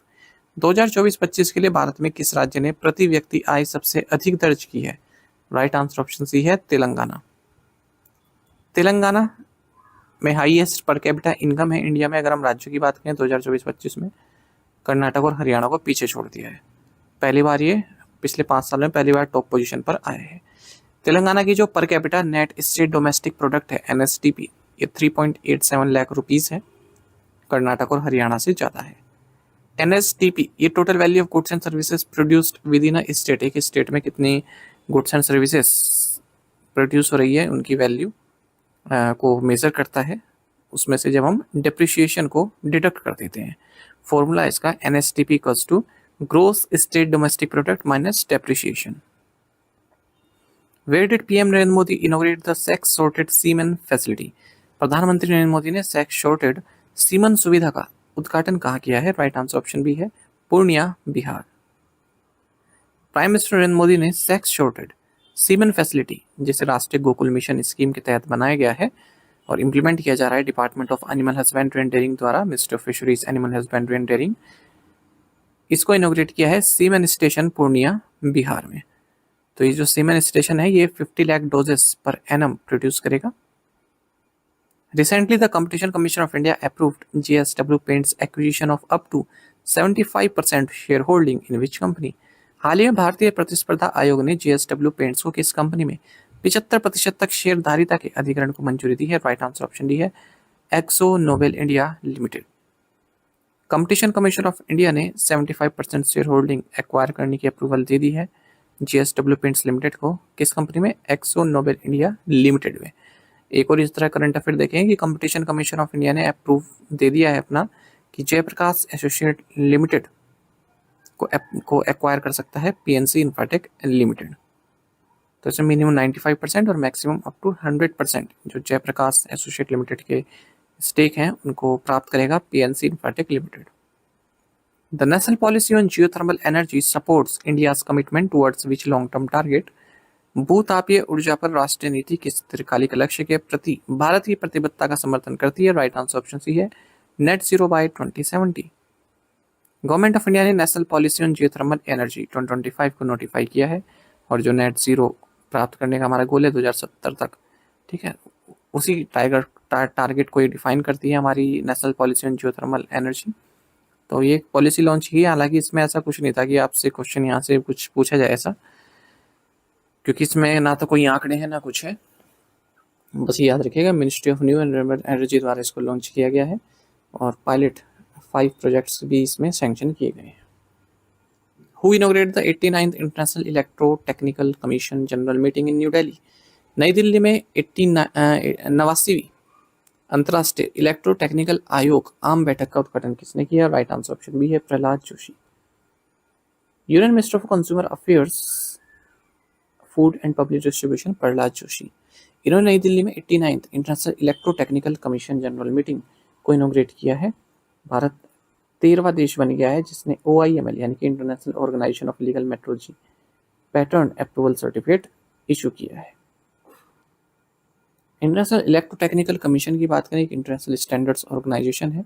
Electrical, electronics and related technology से संबंधित इंटरनेशनल स्टैंडर्ड्स को पब्लिश करता है, प्रिपेयर करता है।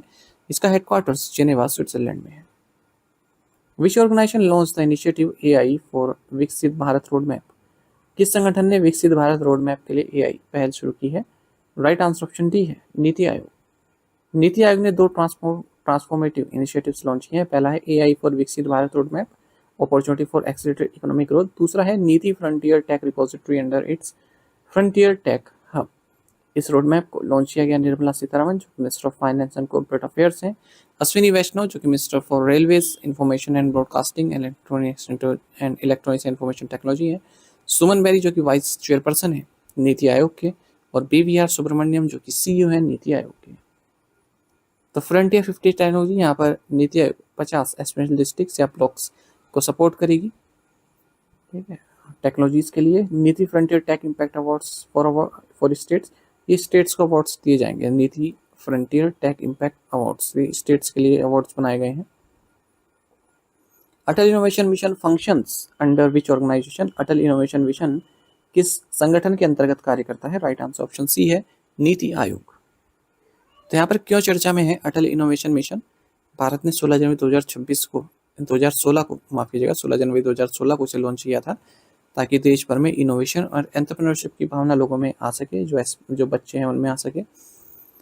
अटल इनोवेशन मिशन नीति आयोग ये वर्ल्ड का largest grass roots innovation movements में से एक है, और इसका जो मेगा टिंकरिंग डे 2025 इनिशिएटिव है, ये अब India book of records and Asia book of records में अपनी जगह बना चुका है, क्योंकि किसी एक दिन में मैक्सिमम नंबर ऑफ स्टूडेंट्स ने किसी टिंकरिंग एक्टिविटी में पार्टिसिपेट किया है, वो मेगा टिंकरिंग डे 2025 के दिन किया है। तो 12 अगस्त 2025 की बात है, 4,73,350 स्टूडेंट्स जो कि 9,467 अटल टिंकरिंग लैब स्कूल से आए थे, उन्होंने टुगेदर एक सोल्यूशन डिजाइन किया है स्वच्छ भारत के लिए, और यही रिकॉर्ड बन गया है। Apollo Hospitals has acquired whose 30.58% stake in Apollo Health and Lifestyles Limited? Apollo hospital ने Apollo health and lifestyle limited में किसकी 30.58% हिस्सेदारी हासिल कर ली है? Right answer option D, international finance corporation. Apollo hospitals enterprises जो कि इंडिया का largest integrated health care provider है, इसने 2 मेजर डेवलपमेंट्स अनाउंस किए हैं। एक तो है कि इंटरनेशनल फाइनेंस कॉर्पोरेशन का जो 30.58% स्टेक है अपोलो हेल्थ एंड लाइफस्टाइल में से एक्वायर किया है। दूसरा है कि इसने एक नया कॉम्प्रिहेंसिव ऑन्कोलॉजी सेंटर लॉन्च किया है गुरुग्राम में। What is the theme of the International Day of Peace 2025? अंतर्राष्ट्रीय शांति दिवस 2025 का विषय क्या है? राइट आंसर ऑप्शन सी है, act now for a peaceful world. International day of peace, जिसे वर्ल्ड पीस डे भी आप कह सकते हैं, तो 21 सितंबर को मनाया जाता है। 2025 में इसका थीम है act now for a peaceful world. बाकी हमें टेलीग्राम पर ज्वाइन कर लीजिए, करंट अफेयर्स फंडा नाम से हमारा टेलीग्राम चैनल है। Thank you guys.